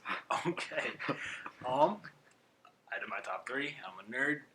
Number 3, I did John Isaac of the Orlando Magic. Most people probably don't even know who he is. He was, I believe, the 7th pick a couple years ago. I think he can really take a big step. He's got a really long wingspan. Can be a very good defender, and actually, I think he can score a little bit too. Number 2, it's kind of somewhat of an obvious one. It's Terry Rozier. He only averaged like 9 points per game last year. Now he's going to be the best player on the team. He's going to score the most, so you're going to look at him be Malik Monk. Go ahead. Well, I guess you could argue Miles Bridges too. But you could probably see him around 18 to 19 points per game, and a 10-point per game increase. He'd be in that conversation. And number 1, most improved player from the Minnesota Timberwolves, Andrew Wiggins. He will win most improved player and average 26 points per game this year. This is what we call optimism. Yes, I'm being biased, but I actually do think he can have a really good year this year, and he's in the position to do it. So, yeah. Having Jimmy Butler gone, he's going to play with Robert Covington. He's probably going to play a lot more of the point guard because now you have Culver as a wing as well. So, if you really realistically look at it, he has a pretty good shot at winning it. Now, Ashton, you can change your answer to Frank now. You understand. No, we won't. That's the wrong Wait, answer. what? No, but you guys understand my point, though. I think he's Yeah. going to take the point guard, though. He's not gonna. I'm not saying he's gonna play point guard all the time. I'm saying he's gonna have more times where he will be playing point guard. Because Ryan Saunders is a smart guy too, and he knows that with Wiggins as a 6'8" point guard, that's pretty nice. And his passing was really good last year. Okay. Okay. Just saying. On to Defensive Player of the Year. I have this guy taking it for 3 years in a row, Rudy Gobert. I mean, he's turned into like an elite lockdown defensive player. If you go to the paint, good luck against him. Anthony Davis. I'm going to say that if what is probably going to happen where LeBron takes in the scoring role a lot heavier, and in Anthony Davis finds a failure to like be the main guy again, I could see him picking it up on the defensive end as more of an effort to.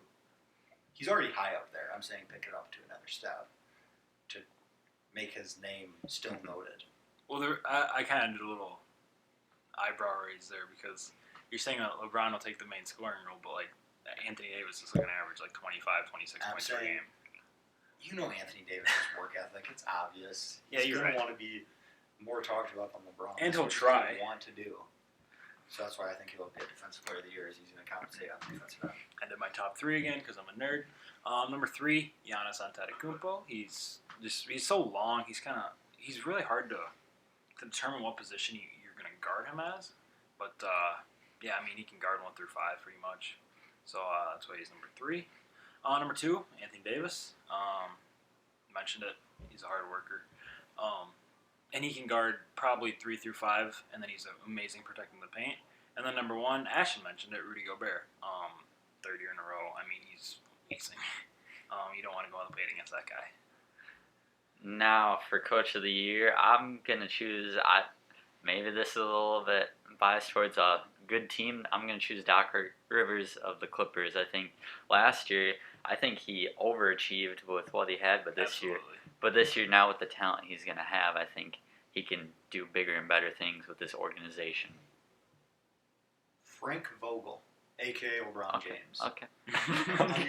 I'll be honest, I think Frank Vogel's going to get a lot of praise because the Lakers will have a better year this year. And I think they're going to point it to Vogel, even though it's definitely the talent on the roster. That's just the way the NBA works most of the time. Yeah, I mean, somewhat. But I did my top 3, again, because I'm a nerd. Number 3, I have Brett Brown of the Sixers. I think they're going to be the 1 seed this year, and it'll be hard to kind of turn him down for one of the top spots. Number 2, Doc Rivers. Yeah, he was an amazing coach last year of a team that overachieved. So that's why he's my number 2. And number 1, I mean, how can I not? The biggest Jazz fan in the world here, Quinn Snyder. Who if he's going to get the 1 seed, he's going to get Coach of the Year, no doubt about it. Which, yeah, I guess that would support the turnaround theory that I just stated. Like, if he does turn the Jazz team up like 6 seeds, I bet you they'll give him that. Absolutely. And going back to that Clippers thing, when they were pushing for the playoffs, I was like, why are they doing that? Why don't you just tank and go for the lottery? And they traded Tobias Harris, too, which is surprising. And that's it was a good move, though. It ended up being, because they got Landry Shamet out of that, too. And kind of thinking about it, too, it kind of built them up as a marketable type team, which did kind of land them. Kawhi Leonard and Paul George seemed like the talent they had, like the depth. And they don't get Kawhi and Paul George if they keep Tobias Harris, because they would have to sign Tobias Harris to that max contract. So then you don't get either of them, of Kawhi and Paul George. So it ended up being a great move for the Clippers. Okay, and then kind of the final award out of just all the awards, Comeback Player of the Year, I have Victor Oladipo. I'm kind of high on the Pacers. I think he can lead this team to a top seed in the East. And I think you saw it when he got traded from the Thunder to the Pacers, how much of a difference of a player he was compared to past years. Yeah, did not prepare for this award. I do like the thought of Depot, though. I know earlier I said that I didn't think he could do much this year, but coming back from the quad injury he had, it's more or less a thing of if he plays mediocre, he's Comeback Player of the Year, because that was a pretty bad injury. Yeah, I did my top 3. My number 3 is Yusuf Nurkic of the Blazers. He was out most of the year last year, and I think that he can come back really strong. He's going to be the 3rd best player on that team, but I think his rebounding and defense can really make an impact. My number 2 is Victor Oladipo of the Pacers. I think he'll have a great year, even though he will be coming off an injury, and he'll be a good candidate for that. And my number 1 is DeJounte Murray of the Spurs. He tore his ACL last year, which is really unfortunate because he's one of my favorite players in the league. I really liked his play style, and he's an amazing defender. He's a good passer. He can finish at the rim. He can't shoot very well, but I think that will be an improvement in his game. So yeah, that's my Comeback Player of the Year. Okay, now we're done with the awards. Now it's kind of like the all NBA teams, all defensive teams, and all rookie teams. We'll start with all NBA. Do we want to start with 3rd team? Yeah, let's start 3rd team. Okay, so for my 3rd team, I have Carl Anthony Towns. I think he'll have a really good year this year. Especially, I know Jimmy Butler is good, but it was kind of hard with that organization. And then I got Russell Westbrook, him and Harden. I think will connect very well. It'll kind of be slow, but it'll pick up. Then I got Victor Oladipo, which obviously, yeah, if I think I think he can have a big year. And then I have Paul George. I mean, he won't get as much recognition with Kawhi Leonard, but he'll still be really good. And then I do have Jimmy Butler. It's not like Jimmy Butler doesn't have like another type all-star on his team if you look at the roster. Tyler Hero. But yeah, yeah, that's my list for third team. All right. Carl Anthony Towns at the power forward-ish position. Well, there's 3 front court and 2 back court. I'm doing it by traditional position because that's how it normally falls into place. Not really. Usually there's like 3 small forwards on there. But you continue. You done yet? Jesus Christ. Draymond Green. I love correcting you, Lucas. Draymond Green, interesting. I like it think he's though. going to have a breakout year just because. I mean, who's there to play the front court now? Yeah, no, I like the pick. I'm just. Yeah, I'm just firing back because you're actually on my nerves now. And I'm going to go Paul George from out of the front court because same reasons as Ashton. He's with Kawhi now, so he's going to do a lot less. Yeah. DeMar DeRozan, I see making a third team. I think it's a Popovich team. Someone's got to step up. You're calling him a guard, right? Yeah. Okay. We can have that controversy later. No, it's fine. Yeah, I wasn't really specific on my forwards He's and a guards. He's just a wing player, you know. And then I'm going to go with Russell Westbrook. Okay, so we all have Russell Westbrook on our third teams. I think it's a good one. And my other backcourt, for some reason, I think he's one of the most overlooked players in the league, Devin Booker. He averaged like 27 points per game last year. So, if he does that again, even though he's on a bad team, I think the Suns will be improved. You have DeAndre Ayton will be in his second year, so he's going to have a big jump. And then, you got Devin Booker. Ricky Rubio. Hey, he'll be a good passer for Devin Booker, I think, as well, because Devin Booker can play the point, but I don't really want him at the point because he's not the best passer, but... Cameron he Johnson. can really... Well, that's a different topic for a different day. But yeah, so Devin Booker's my other backcourt mate with Russell Westbrook. Front court, Paul George, talked about it before. Cat, I just really couldn't put him higher because these other guys will be on playoff teams on the higher All-NBA team, so that's why he's on the third team.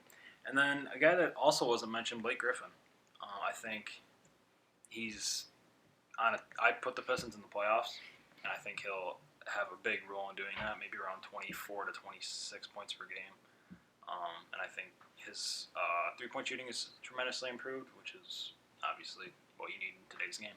Yeah, I didn't even think about Blake Griffin. Last year, you saw signs of improvement a lot. Mm-hmm. They just came short of the play. No, they made it to the playoffs. They got beat by the Bucks, but he put up way better numbers than kind of his last couple of years. He's turned himself to a good enough shooter in this league. And he's slowly becoming a better player in Detroit than he was in LA, and just people aren't recognizing it because of he's on the Pistons instead of an LA team.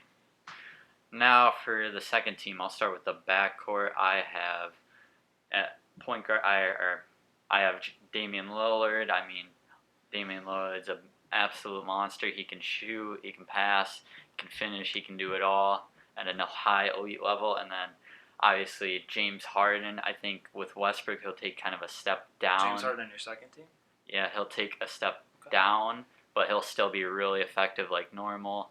I mean, him and Westbrook will get that connection. I've said that a lot. And then for the front court, I have Joel Embiid.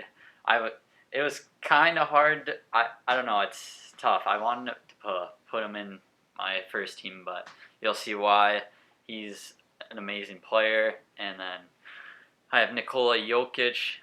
He's all around probably top 3 all-around big men in the league. He can do it all, pass, shoot, handle the ball out, post game, everything about it. And then Anthony Davis is my last one. He's got LeBron, so that's my only kind of knock or why he's not in my first team. But with LeBron, he'll still put up a lot of amazing numbers, and defensively, he'll be very effective. You see, I think that'd be an interesting team to actually watch play basketball Because you got James Harden and Damian Lillard that could just chuck up a bunch of shots, and then you got 3 centers there to rebound. It's almost like a 2K strategy right there. Definitely not my 2K strategy. For my front court, I have Joel Embiid, Anthony Davis, and LeBron James. I think AD and LeBron. I think AD and LeBron are going to knock each other down, technically. Okay. It's just the way I hear you. it's going to crumble. For my guard, for one of them, I'm also doing James Harden. I think he has to take a step back with Russell Westbrook and the team now. Less of a distributor than Chris Paul. I know that Russell gets more assists, but Chris Paul's a better passer. He passed everything. Yeah. And then my other guard is going to be a surprise to some, De'Aaron Fox. Oh, okay. I just think he's really going to take another step this year. Who'd you have on your third team guards? Wait, did you have Damian Lillard? No. Wait. Oh, so Kyrie Irving's off. Yes. Okay, that makes sense. Yeah, I took off Kyrie Irving off of my list. Really? Yeah, I did have him on, and then kind of thought about it and took him off. I just think that it's finally his time to have a bad year. He might turn around the year after and be good. It's been a while since he's been the guy. Well, he was the best player last year. Yeah, but he had other people with him. Boston wasn't a one-man team. Karis LeVert, Spencer Dinwiddie, Jared Allen. It's not very much of off. Okay, Allen's not that much of an offensive player. Correct. LeVert and LeVert. Dinwiddie are. LeVert and Dinwiddie are going to be. I don't know. They're not like the Boston players. You're right. There. I hear you. I'm just trying to argue. Brown, Tatum, Horford. Yeah. I mean, I'd rather have. You may rather have the other guys, but you get what I'm trying to. Yeah, I hear you. I'm just trying to argue. Continue. And I think I'm right, but okay. Okay, my second team, I have Kyrie and Dame in my backcourt. No, not much needs to be said about those guys. Kyrie, we talked about him. And then my front court is just nasty. Kawhi, Embiid, and Anthony Davis. I mean, 3 guys that you could argue could all be first teamers, but it's just there's so many good front court players this year. It's hard to rank them. So I mean, unfortunately, those guys have to be on the second team. So, heading on to the first team now, best team. Let's start with my backcourt. I have Steph as one of the players. Obviously, MVP candidate. How can't you put him at first team? He can shoot lights out, and like you said, Aaron, earlier, he can play off the ball a lot more because not only does he have Draymond, but now he has D'Angelo that can take the ball up. And this one may shock you a little bit. I have Ben Simmons as my other one. Interesting. Like I said, like I was talking about earlier, if he gets a jump shot, then people are going to have to respect it, play close on him. He can attack the basket, and obviously they have a lot of offensive weapons to attack on offensively with Joel Embiid, Al Horford, Josh Richardson, Tobias Harris, many more. And it would just be very scary for the league. And then onto the front court now, I have LeBron. Can't say much. He's best in the world. Giannis. Can't say much. You saw what happened last year, and will probably continue. And then Kawhi. Even though Kawhi's probably going to take some games off, but we're going as he did. Like, everyone's playing all 82 games. Kawhi's an elite two-way player, offensively and defensively, and yeah. So, you have Ben Simmons on your first team. What do you see his stat line being?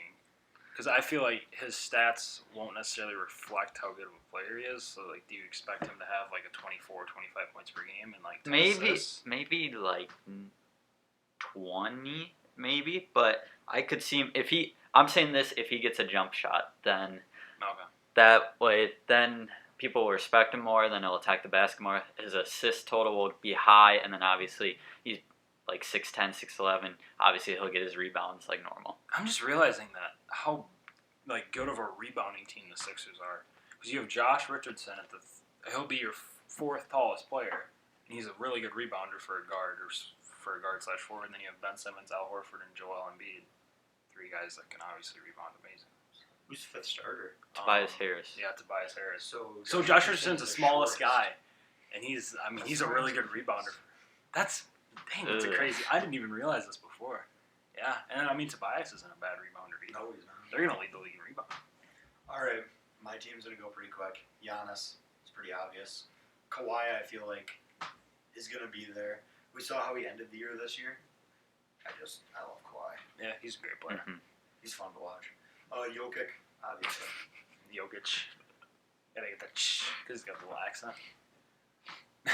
The Serbian language is stupid.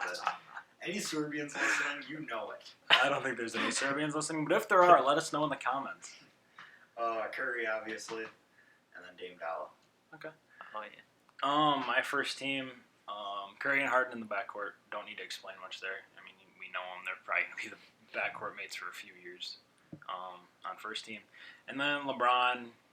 The reason that I have him as a front court player, even though they announced him as a point guard, I think he'll eventually move back to the small forward because of the DeMarcus Cousins injury.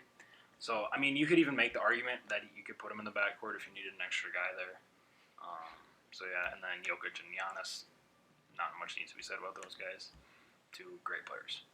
Yeah, it's just for like these teams, it's kind of hard because there's so many good players, and it's kind of hard to leave a few of these guys out. But it's just you have to choose a specific amount. And I mean, like, I believe Kat got All NBA third team last year. You could argue he was on first team. Same with this. I mean, I have Karl Anthony Towns on the third team, and he could probably be the best center in the league.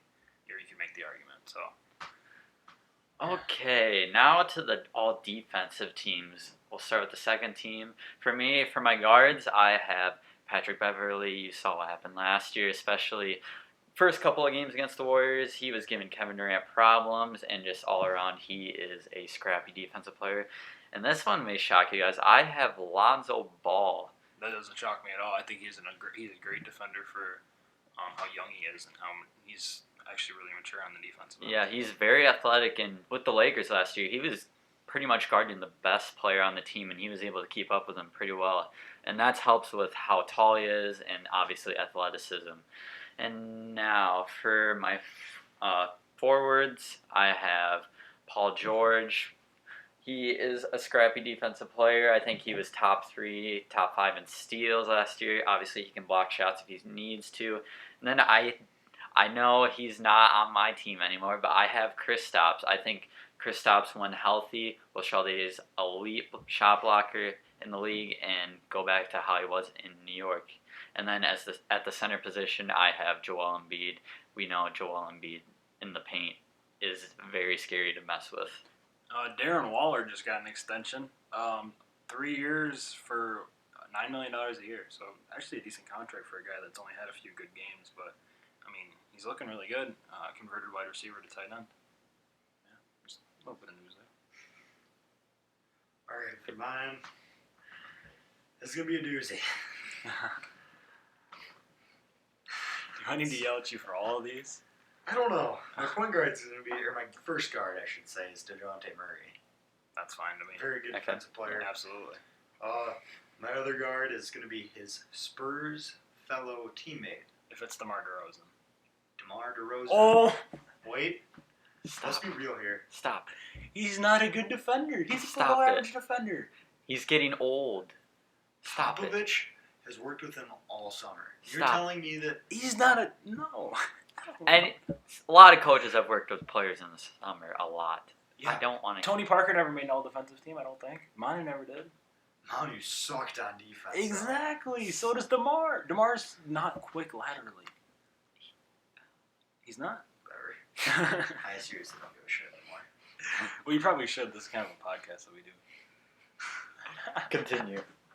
I'm sorry. I'm sorry. No beef. Continue.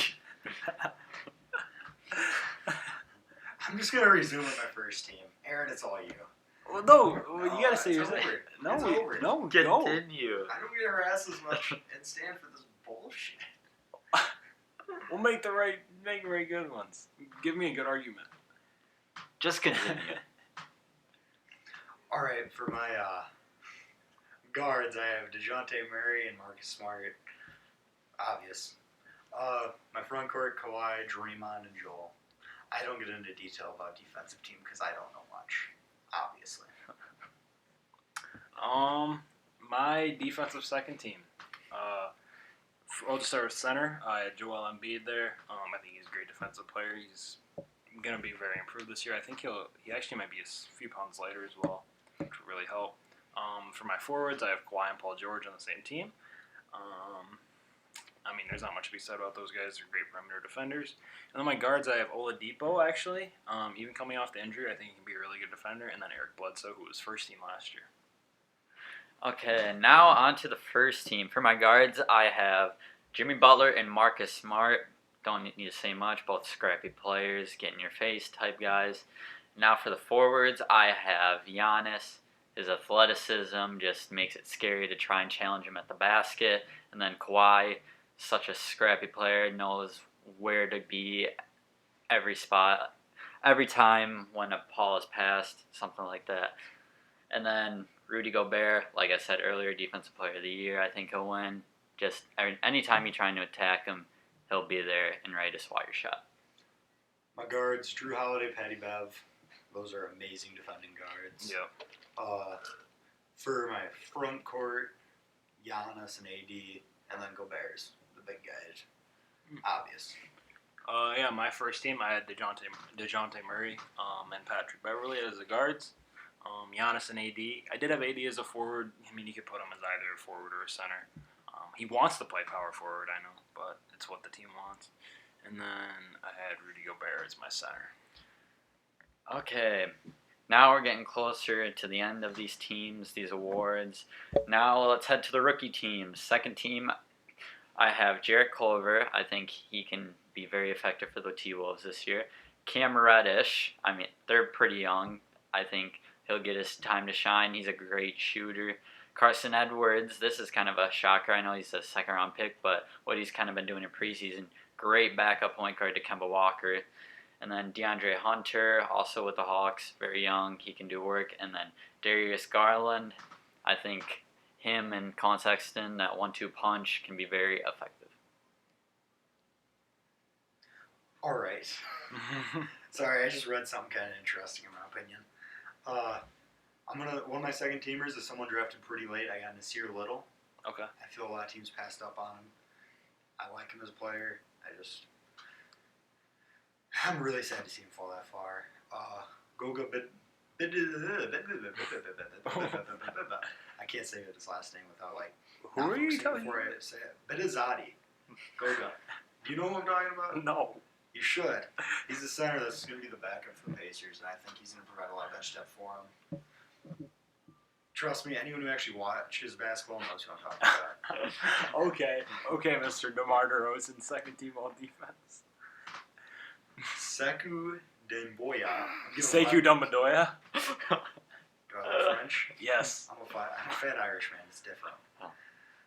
And then for two more, I'll go Cam Reddish and Tyler Hero. Okay. My second team, I have RJ Barrett of the Knicks. I think he's a good player, but I don't know if he'll be a first teamer. DeAndre Hunter, another guy drafted in the top 5 that I don't think will make the first team. Then I have Tyler Hero, Kobe White, and Cam Reddish to round out the second team. Okay, now heading to the first team. I actually have the top 3 picks. Zion, Ja Morant, and RJ Barrett. I think both will be very effective for their teams, will know their roles, and be very good players. And then I actually have Tyler Hero at the first team. What I've been seeing in preseason, kind of with Carson Edwards, he's been lights out shooting the ball, and it's just crazy to see. And then surprisingly, I have Kobe White. I think he could very well be a good player for that Bulls system. I mean, Chris Dunn isn't really getting it done as much, so I think he could very well be a good starter for that team. Chris Dunn's good. Bring him back to Minnesota, please. I mean, he's better than Jeff Teague, at least for contract-wise. Yeah, we'll trade him straight out. Yeah, We won't hesitate to do it. I'll take the $10 million in cap. True. No, 15 actually. Sorry, my bad. Different topic. Yeah. Timberwolves talk. Sorry. I got Ja Morant, Darius Garland, and Jarrett Culver. Just 3 guys that I think are going to have a good season.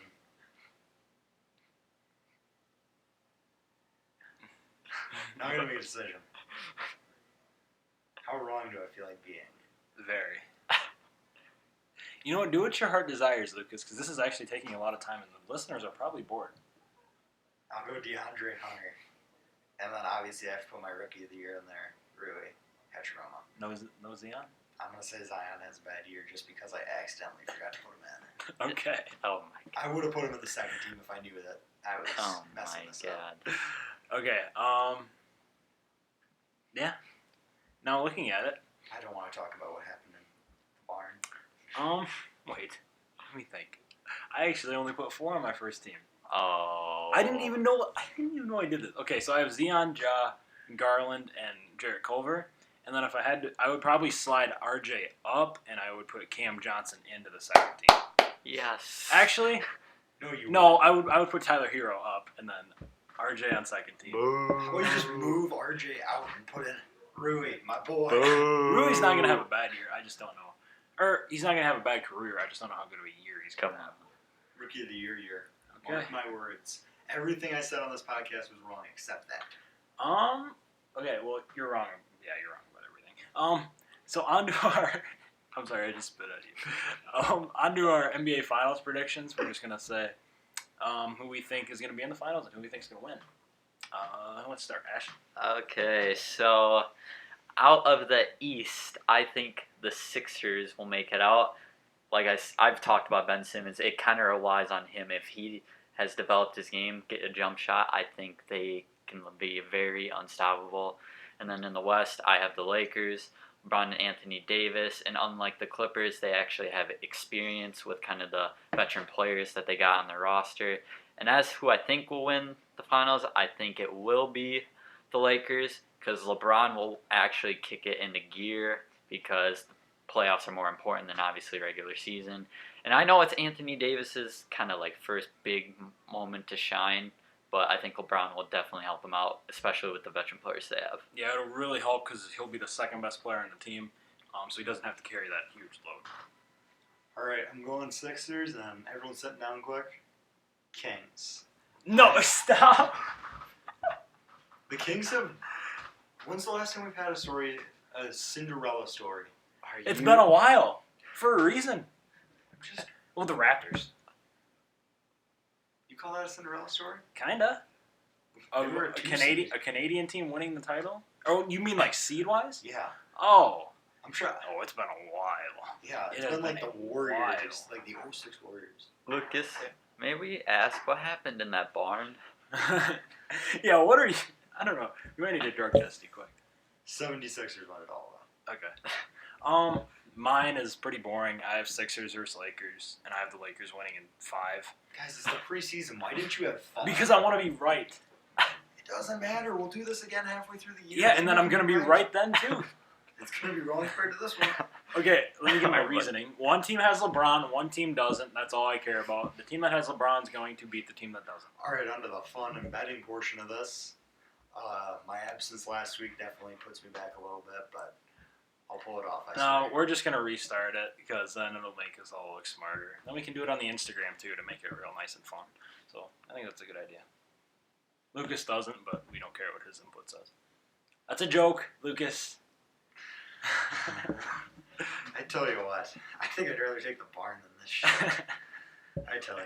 All right, so someone start talking about your fantasy team. Make me feel like I'm not dying. We'll start with kind of our game predictions last week. We're not officially starting yet, so No, we're starting this week. yeah, but we didn't start last week. So for first game, I had 49ers Rams. Rams were -4. I picked the Niners, and I was correct in that. And then Saints Jags. Jags were -1.5. I picked the Jags. Was wrong in that. And then Bengals Ravens. Ravens were -11. They did win, but they did not cover, so I was wrong in that. Went 1-2. And then for the fantasy teams, I said start Larry Fitzgerald. He had 12.9 points. Maybe if you start him in flex, that's fine. Then I said sit Robert Woods. Was really good. That Rams offense did nothing. He only had 7.6 points. And I said pick up Philip Dorsett. He didn't play last week, so I don't really know. Yeah. I mean, my fantasy teams aren't doing very well. I have 2 teams that are 3-3 and 2 teams that are 1-5. So that's just kind of unfortunate. Maybe you shouldn't be so mean to me because I have a better record than you in some ways. Yeah, you're right. Yeah. You're right. I did go 2-1 for my fantasy teams. I forgot to mention, but the one I did lose. I lost my undefeated streak, which kind of sucked, but didn't help. Amari Cooper was hurt. Yeah, so my bets last week, I picked the Saints plus 1.5 against the Jags. I was correct about that. And then I took the Packers minus 4.5. I was wrong about that. And I took the Falcons minus 2.5. I was wrong about that. Let's see. What else do I need to say here? I think that's it. Okay, should we get started for our next week things? Yeah, sure. So now, starting this week, we'll be keeping track. I'll go first. So my first game, I got Jags at the Bengals. Bengals are +3. I'm actually going to take the Jags. I think Minshew and that team will be able to bounce back after a tough last week against the Saints. Bengals obviously aren't good. Their defense is terrible. And then next one, I have Raiders at the Packers. Packers are -6.5 favorites. I'm actually going to take the Packers. Might be a little risky, but got to have faith in them. The Raiders, I know they had a win against the Bears. Could be a little shaky. And then for my last one, this is also my underdog pick. Patriots at the Jets. Jets are +10. I'm actually going to take the Jets. Monday Nighters, you can never be so trustful on those. Sam Darnold looks like he brought some life to that offense, and it's Tom Brady on the road. You never know what you're going to get. All right, my first one. San Fran is favored by 9.5, but I will be actually taking Washington in this one. I think Terry McLaurin. I actually think that's a really good pick. You don't have to give your input positively just because you feel bad for how mean you've been. I think it's a good pick. I was considering doing that too because I feel like I think McLaurin and Keenum's connection can push them ahead of the 49ers. I don't think that the Redskins will win. I just think it'll be within 9.5 points. Pretty big spread for a football game. My next one, I got Chiefs Broncos. Chiefs are favored by 3, and I think the Chiefs will win by like 80. You got Joe Flacco at quarterback. the issue is because it's in Denver too, and the Chiefs. I don't believe in the And Denver I theory. do. Well, I enjoy being wrong. Obviously, Chiefs so I run don't care. defense, you've seen them the past couple of weeks. Look at Denver's running back depth. They have Philip Lindsay, Royce Freeman. I think, do they still have Devontae Booker? I mean, Doesn't matter. They don't need him. yeah. True. That's just the depth that they have, though. That's what I'm saying. I mean, honestly, if the Chiefs do lose, I'll be happy because it'll make me look better in my power rankings. It'll make you look a lot better, actually. It'll make me look stupid. But they're not going to lose. But they're not going to lose because it's Denver. Because they're the second best team in football. Whatever. Continue. It's been a long day. It has. Shaq needs to go to bed. And then we got Saints in Chicago. Chicago's favored by 3. I'm going to take New Orleans in a heartbeat. Yeah.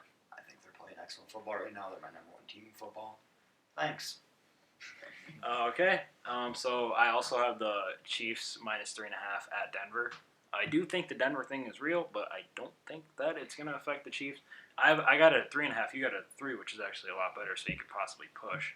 I had the Vikings at the Lions. The Vikings were +1.5, which I thought was a very surprising line, especially after the Vikings' huge win this week. And the Lions are coming on a short week and a demoralizing loss, which I think are two things that are not a good combination. So I think the Vikings actually take this one pretty handily against the Lions. And then the Rams at the Falcons. I'm finally done betting with the Falcons. I'm taking the Rams -3.5, and they're going to blow out the Falcons. Will the Especially Falcons win this week? I will gladly. if the Falcons They're not win, winning. We're gonna No, do if the Falcons win this week, I don't know what I'll They're do. not I winning. might cancel the podcast. That's a joke. I will never cancel this podcast. It is agreed. for the Instagram thing. I'm gonna make sure it's like our heads and we're running forward. You know, like in a horse race style thing, so that my head can be ahead of yours. Ooh. Because that's pathetic. Falcons, easy. Oh my god. I'm just gonna be like Corso. I'm gonna make the stupidest picks possible. Stupid. All right, let's talk our start, sits, and waivers for this week. I will start actually because I don't want to forget who I'm thinking of because I really just thought of this one on the spot. My start is the obvious start every week. Terry McLaurin. Mm-hmm. I'm Love not him gonna disagree. to death. He's the only reason my fantasy team doesn't score 20 points a game. Oh, okay, I got you. It took me a while there. Who's your sets and waiver? Oh, you wanted me to do Yeah, all three at do once? it all. All right, well, my sit's going to be Joe Mixon. I also have him in fantasy football, and he can go suck a big one because he scored about 1 point a week. Amen. 9.2. Congratulations to him for that. No, yeah, he has had some bad weeks. He's He's only had sucked 1 really week bad over 12 lately. points for PPR, which is really bad. Yeah, it's horrible. Anyway, waiver pickup, Devin Singletary. He's back. Oh. This time, Whose I waivers promise. is he on? He's only owned in like 40%. Are you Oh, serious? wow. Yeah, That's something like that. Isn't it? 67%. Regardless, But that's it's it. Probably 23. increased. It And probably. it probably went up a lot after the Yeah. bye week. It went down the last time it. You're on ESPN. That's a horrible site. You want me to check sleeper? I'm gonna check NFL. Okay, Devin Singletary is your waiver. Ashton. Over to Ashton while we argue this. Okay, so for my start, 53%. Sorry. Over half. 53%. I'm sorry. No, I that's cannot fine. stand anymore. Yeah, I'm wrong. You are trash, son. Well, you weren't right. To be fair, neither was I, but you weren't either. It's okay, That's all Lucas. It's okay.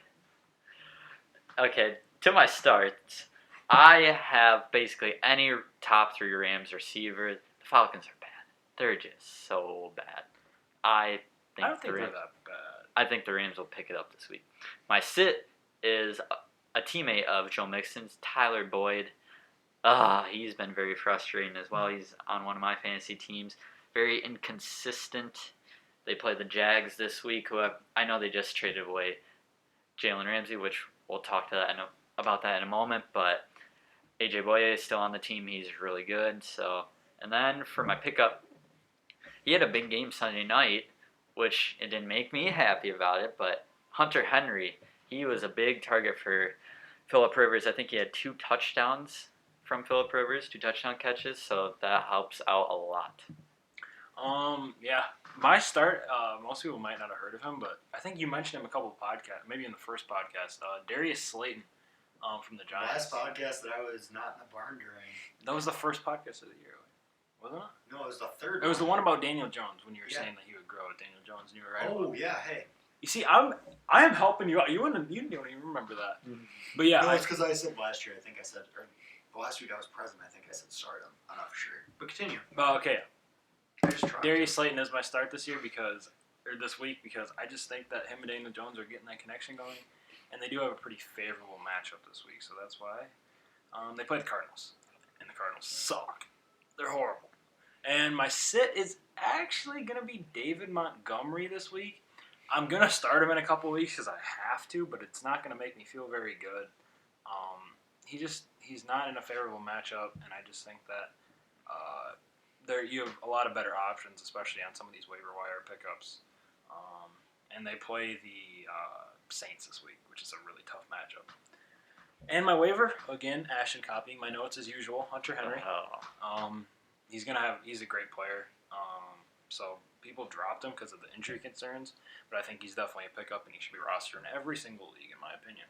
I'm going to go with a deep sleeper just to be extraordinary because I just made a move on him. Zay Jones, he just made the move to Oakland. Oh. Yeah, that could be. Well, the issue is he's number 2 on a bad offense, but But with the injuries there right now, as we're speaking, of J.J. Nelson, Tyrell Williams, and I can't think of the third one, but they always list 3 guys that are hurt. I can see Zay having a big year. Well, he's still going to be the number 2 with Darren Waller, but I hear what you're saying for sure. Yeah. Which, this just in, I did drop Darius Slayton this morning. Why? Because of the fact that I had 3 Giants receivers, and I needed to make some variety. Okay. Going against his word. Yeah, I should trade Sterling Shepard. You should. Hey, anybody in the league known as Cresco and NFL.com Fantasy, are you guys interested in Sterling Shepard? Please and thank you. All right, let's talk about these trades this week. It's been ridiculous. Yeah, I mean, people think it's a trade deadline tomorrow, which it's not, surprisingly. They can move it to tomorrow. Everything's already happened. I mean, man, these were 2 big trades. I mean, we're obviously talking about the Marcus Peters from L.A. to Baltimore, and then the Jalen Ramsey from Jacksonville to L.A. The Rams, man, they were making moves. They apparently just didn't have faith in Marcus Peters to get the job done. So they decided, well, we can pay Jalen Ramsey because they're gonna pay him. Obviously, there's a reason why they gave up 2 first-round picks. So I mean, that's a huge, I don't know what I want to say here, investment in a guy. 2 first-round picks, and then a 4th-round pick, and a huge contract. It's gonna be the biggest in NFL history for a cornerback. I'm fairly confident in that being said. And then from Marcus Peters to the Ravens, I mentioned it earlier. Man, this secondary is good for the Ravens. 4 lockdown corners. I don't know what they're going to do with all of them. It's crazy. They're trying to match the Patriots. I mean, yeah, you're exactly right. They're trying to do the exact same strategy as the Patriots. I wouldn't be surprised if you see a lot of dime packages out of the Ravens because they're so big up front. They have the ability to stop the run with just those 4D linemen and one linebacker there, and they can bring safeties up as well, guys like Tony Jefferson. My quick comment is there was actually a trade rumor today that the Broncos have been contacting the Panthers for Cam Newton, trying to That's push not them going to to a happen. trade. It It's will not not happen. It's not happening. Mark it down, put it in pen. It's not happening. It will not happen. But I could see Kyle Allen being traded to the Broncos. What? Okay, I'm just interested in why they would get Kyle Allen though, because you have Drew Lock there for your future. Yeah. I feel like I don't know why they'd want Cam Newton. I feel like they should want to get Drew Lock on the field as soon as his thumb Wasn't he feels hurt? better. Oh yeah. He's on the IR with a thumb injury. Yeah. As soon as that thumb feels better, I feel like they're going to want to get him in. And I mean, it's not like the Broncos are going to do anything this year. They might as well play for the number 2 or 3 pick, because the Dolphins are getting the first pick. I think we're all assuming. Yeah. But yeah, if you can get, I mean, we've talked about it before. If you get Jerry Jeudy with Drew Lock, woo baby, Drew Lock has a gun. Jerry How about Judy's CD running Lamb? 4-3. He's not better than Jerry Jeudy. I He's like gonna go C- first round. I like CD Lamb more, personally. Well, I think he's dealing with a worse quarterback, even though I do put Jalen Hurts pretty high up there. I think that Jalen Hurts throws a lot worse back. well, yeah, two is better. But I'm saying Jerry Jeudy is. Yeah, and Drew Lock is not the most accurate one. Yeah. But Jerry Judy's the fastest receiver in college football. CD Lamb's pretty quick. I'd like He to is. see what their 40s look like. Yeah, I mean, The like, I'm not. official ones. Yeah, I know. I hear you. I'm not saying CD's a bad receiver. I'm saying he's a first round receiver. I'm saying there's probably going to be 5 receivers in the first round at least. I think that's over. I'll go under on 5. Make your over-unders. Under. What do you got? We got the dude from Clemson, Higgins. You got Henry Ruggs from Alabama, Jerry Jeudy from Alabama. That's 3. CeeDee Lamb, that's 4. Ashton, who are you thinking? I'm not the expert with. Brandon Smith of the Hawkeyes. I'm not really the expert. That's mainly you two. But yeah, I mean, I think there can be 5. I do not see 5 being an option personally. Really? I don't think that 5 receivers will happen. I mean, you have Laviska Shenault from Colorado, who's the guy there, and Tyrone Wallace from Oklahoma. All those guys can go in the first round. And Justin Ross from Clemson, I forgot about him. I mean, these guys are all amazing receivers that can go I just don't think there will be 5 in the first round. I don't think there will be 5 in the first round. I think CeeDee Lamb will have the best best 40. And then I think probably best Judy's going to have the agility. best measurables. I think he might have one of the better agilities too. I like CeeDee Lamb a lot. I watched him this week. I do too. I think he's a great receiver. I just don't think he's on Judy's level because I think Judy is. I think he's. Everyone else is in this kind of tier by themselves. I just have Jerry Judy one tier up, in my opinion. Whatever, man. We'll talk about it later. We got a couple weeks before we'll start doing the college football stuff. But I can't wait till draft season. Oh, you boys are gonna love it. And girls, we hear ya. I apologize. This is a gender neutral podcast. Okay. Except other. Other doesn't count. hey, we can't get political. We'll get. My bad. We're not cutting that either. We're not cutting it. This is an uncut podcast. All right, someone wrap this up. Before Back we to the fire. trades. We talk. gotta. As for the Ravens, I think Marcus Peters is a huge addition. I know you basically said their secondary is amazing, even though they do. It seems like don't really have very good linebackers since they got rid of C.J. Mosley. You were saying, Aaron, how they can just run a bunch of dime packages with how much depth they have in that secondary. It can be very effective in that. And as for the Rams, is Jalen Ramsey going to help put the ball in the end zone? Yes. Pick sixes. No, but I mean, he's going to give them better field I position. see what you're trying to come by with, but I think I agree with that field position statement, and I think that the Rams will turn it around with a new face in the locker room. I think they just need to change some stuff up. Who's going to be their second corner? Because Talib's on the IR. Well, Talib will be back for the playoffs. If they We make need to it. get to the playoffs first. I Yeah. see where he's Yeah, coming I know, from. but like, I'm surprised they did move Peters. yeah, I don't. I feel like they 'Cause should if have you tried think- to keep them both. I don't know how. Well, they Cal- got Kenny Young from the Ravens, who they did like. They liked him a lot. He's a young player.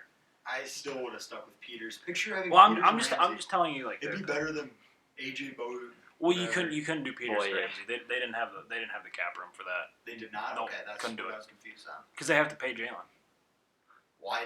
Yeah, And the thing is, though, if they pay Jalen, then who's going to be the rest of the roster? Because they got Jared Goff. Obviously, they got Todd Gurley, who is with that arthritis in his knee, not It's playing. not the arthritis. He has a hamstring pull. It's the arthritis. I It's think just they're a trying excuse. to kind of hide it a little bit. They have him, obviously Aaron Donald. Aaron Donald, even though he's a beast, it's going to be hard to get so much depth when you have to pay all these guys. Yeah, and it almost looks like they're kind of taking the Vikings approach, and it's not necessarily a bad approach. It's just you're not necessarily playing for depth. You're playing for those top end players, and if they get hurt, then your season's over. But if they hit and if they're there, then you have a chance at the Super Bowl. So a lot of walking around in the dark with nothing. Just try and feel for something. Yeah. As a wise man once said. Is that it? Do we have any other topics that we'd like to discuss? No, Nothing. not really. Lucas doesn't want to tell us what happened in that barn. Any things in the barn? There's a lot of feeling around in the dark. All right. Well, All right, we'll leave it there. It was a great podcast. I think that we did get a lot of stuff covered. Some people were underprepared. Some people were overprepared. Not really, but it's almost fun to do these things off the dome, off the top. Yeah, other than the fact I'm probably going to cry in my pillow tonight. It's okay. Hey, no, it's fine. It's We always all do it every I'm now. a and little stressy. Be watching for my weight next week. It might be above. Yeah, and tell us how you like the intros. If you like those, Let you us should know. give us a 5-star rating on Apple Podcast. and let us know other ways you think we can improve. Otherwise, if you want more entertainment, different topics to talk about, just let us know. Hey, sneak peek. We might have a guest next week. Not gonna say who. He's got a damn good mustache, though. Yeah, he does. All right. Yeah, so it's been a great podcast. Hope you guys enjoyed. Make sure to follow us on Instagram and Twitter. Instagram is at the Sports Enthusiast, and Twitter is at SportsENTPod. Give us, like I said, a 5-star rating on Apple Podcasts. I think you can give a 5-star rating on Google. Do that. Like it, share it. If your grandmother does not watch the podcast, what are you doing? She would definitely enjoy all my long stutters. It could wake her up. Don't forget about them grandfathers. Absolutely. Well, Grandma could show it to Grandpa. It could be a family bonding experience. Yeah, watch it with your family, except when you watch it, make sure all of them have their devices up and they click like They at the can't- same time. They can't really watch it. We don't. Well, you listen to it together, my bad. If you're in the car, hey, this is a good one to listen to in the car. You got a road trip, go for that. Yeah, sorry about this getting a little long, but I'm just giving you some ideas in case you need some. Yeah, and we just don't want to wrap this up, I guess. I don't know. I was a little stressy. Lucas has got stuff to do, so we're going to wrap this up. Great podcast, boys. Follow us on all socials. Yeah, it's been it, boys. All right, thank you for bearing with me. And my usual, thank you. Yep. See Thank you, ya. guys. Have a good one. Enjoy.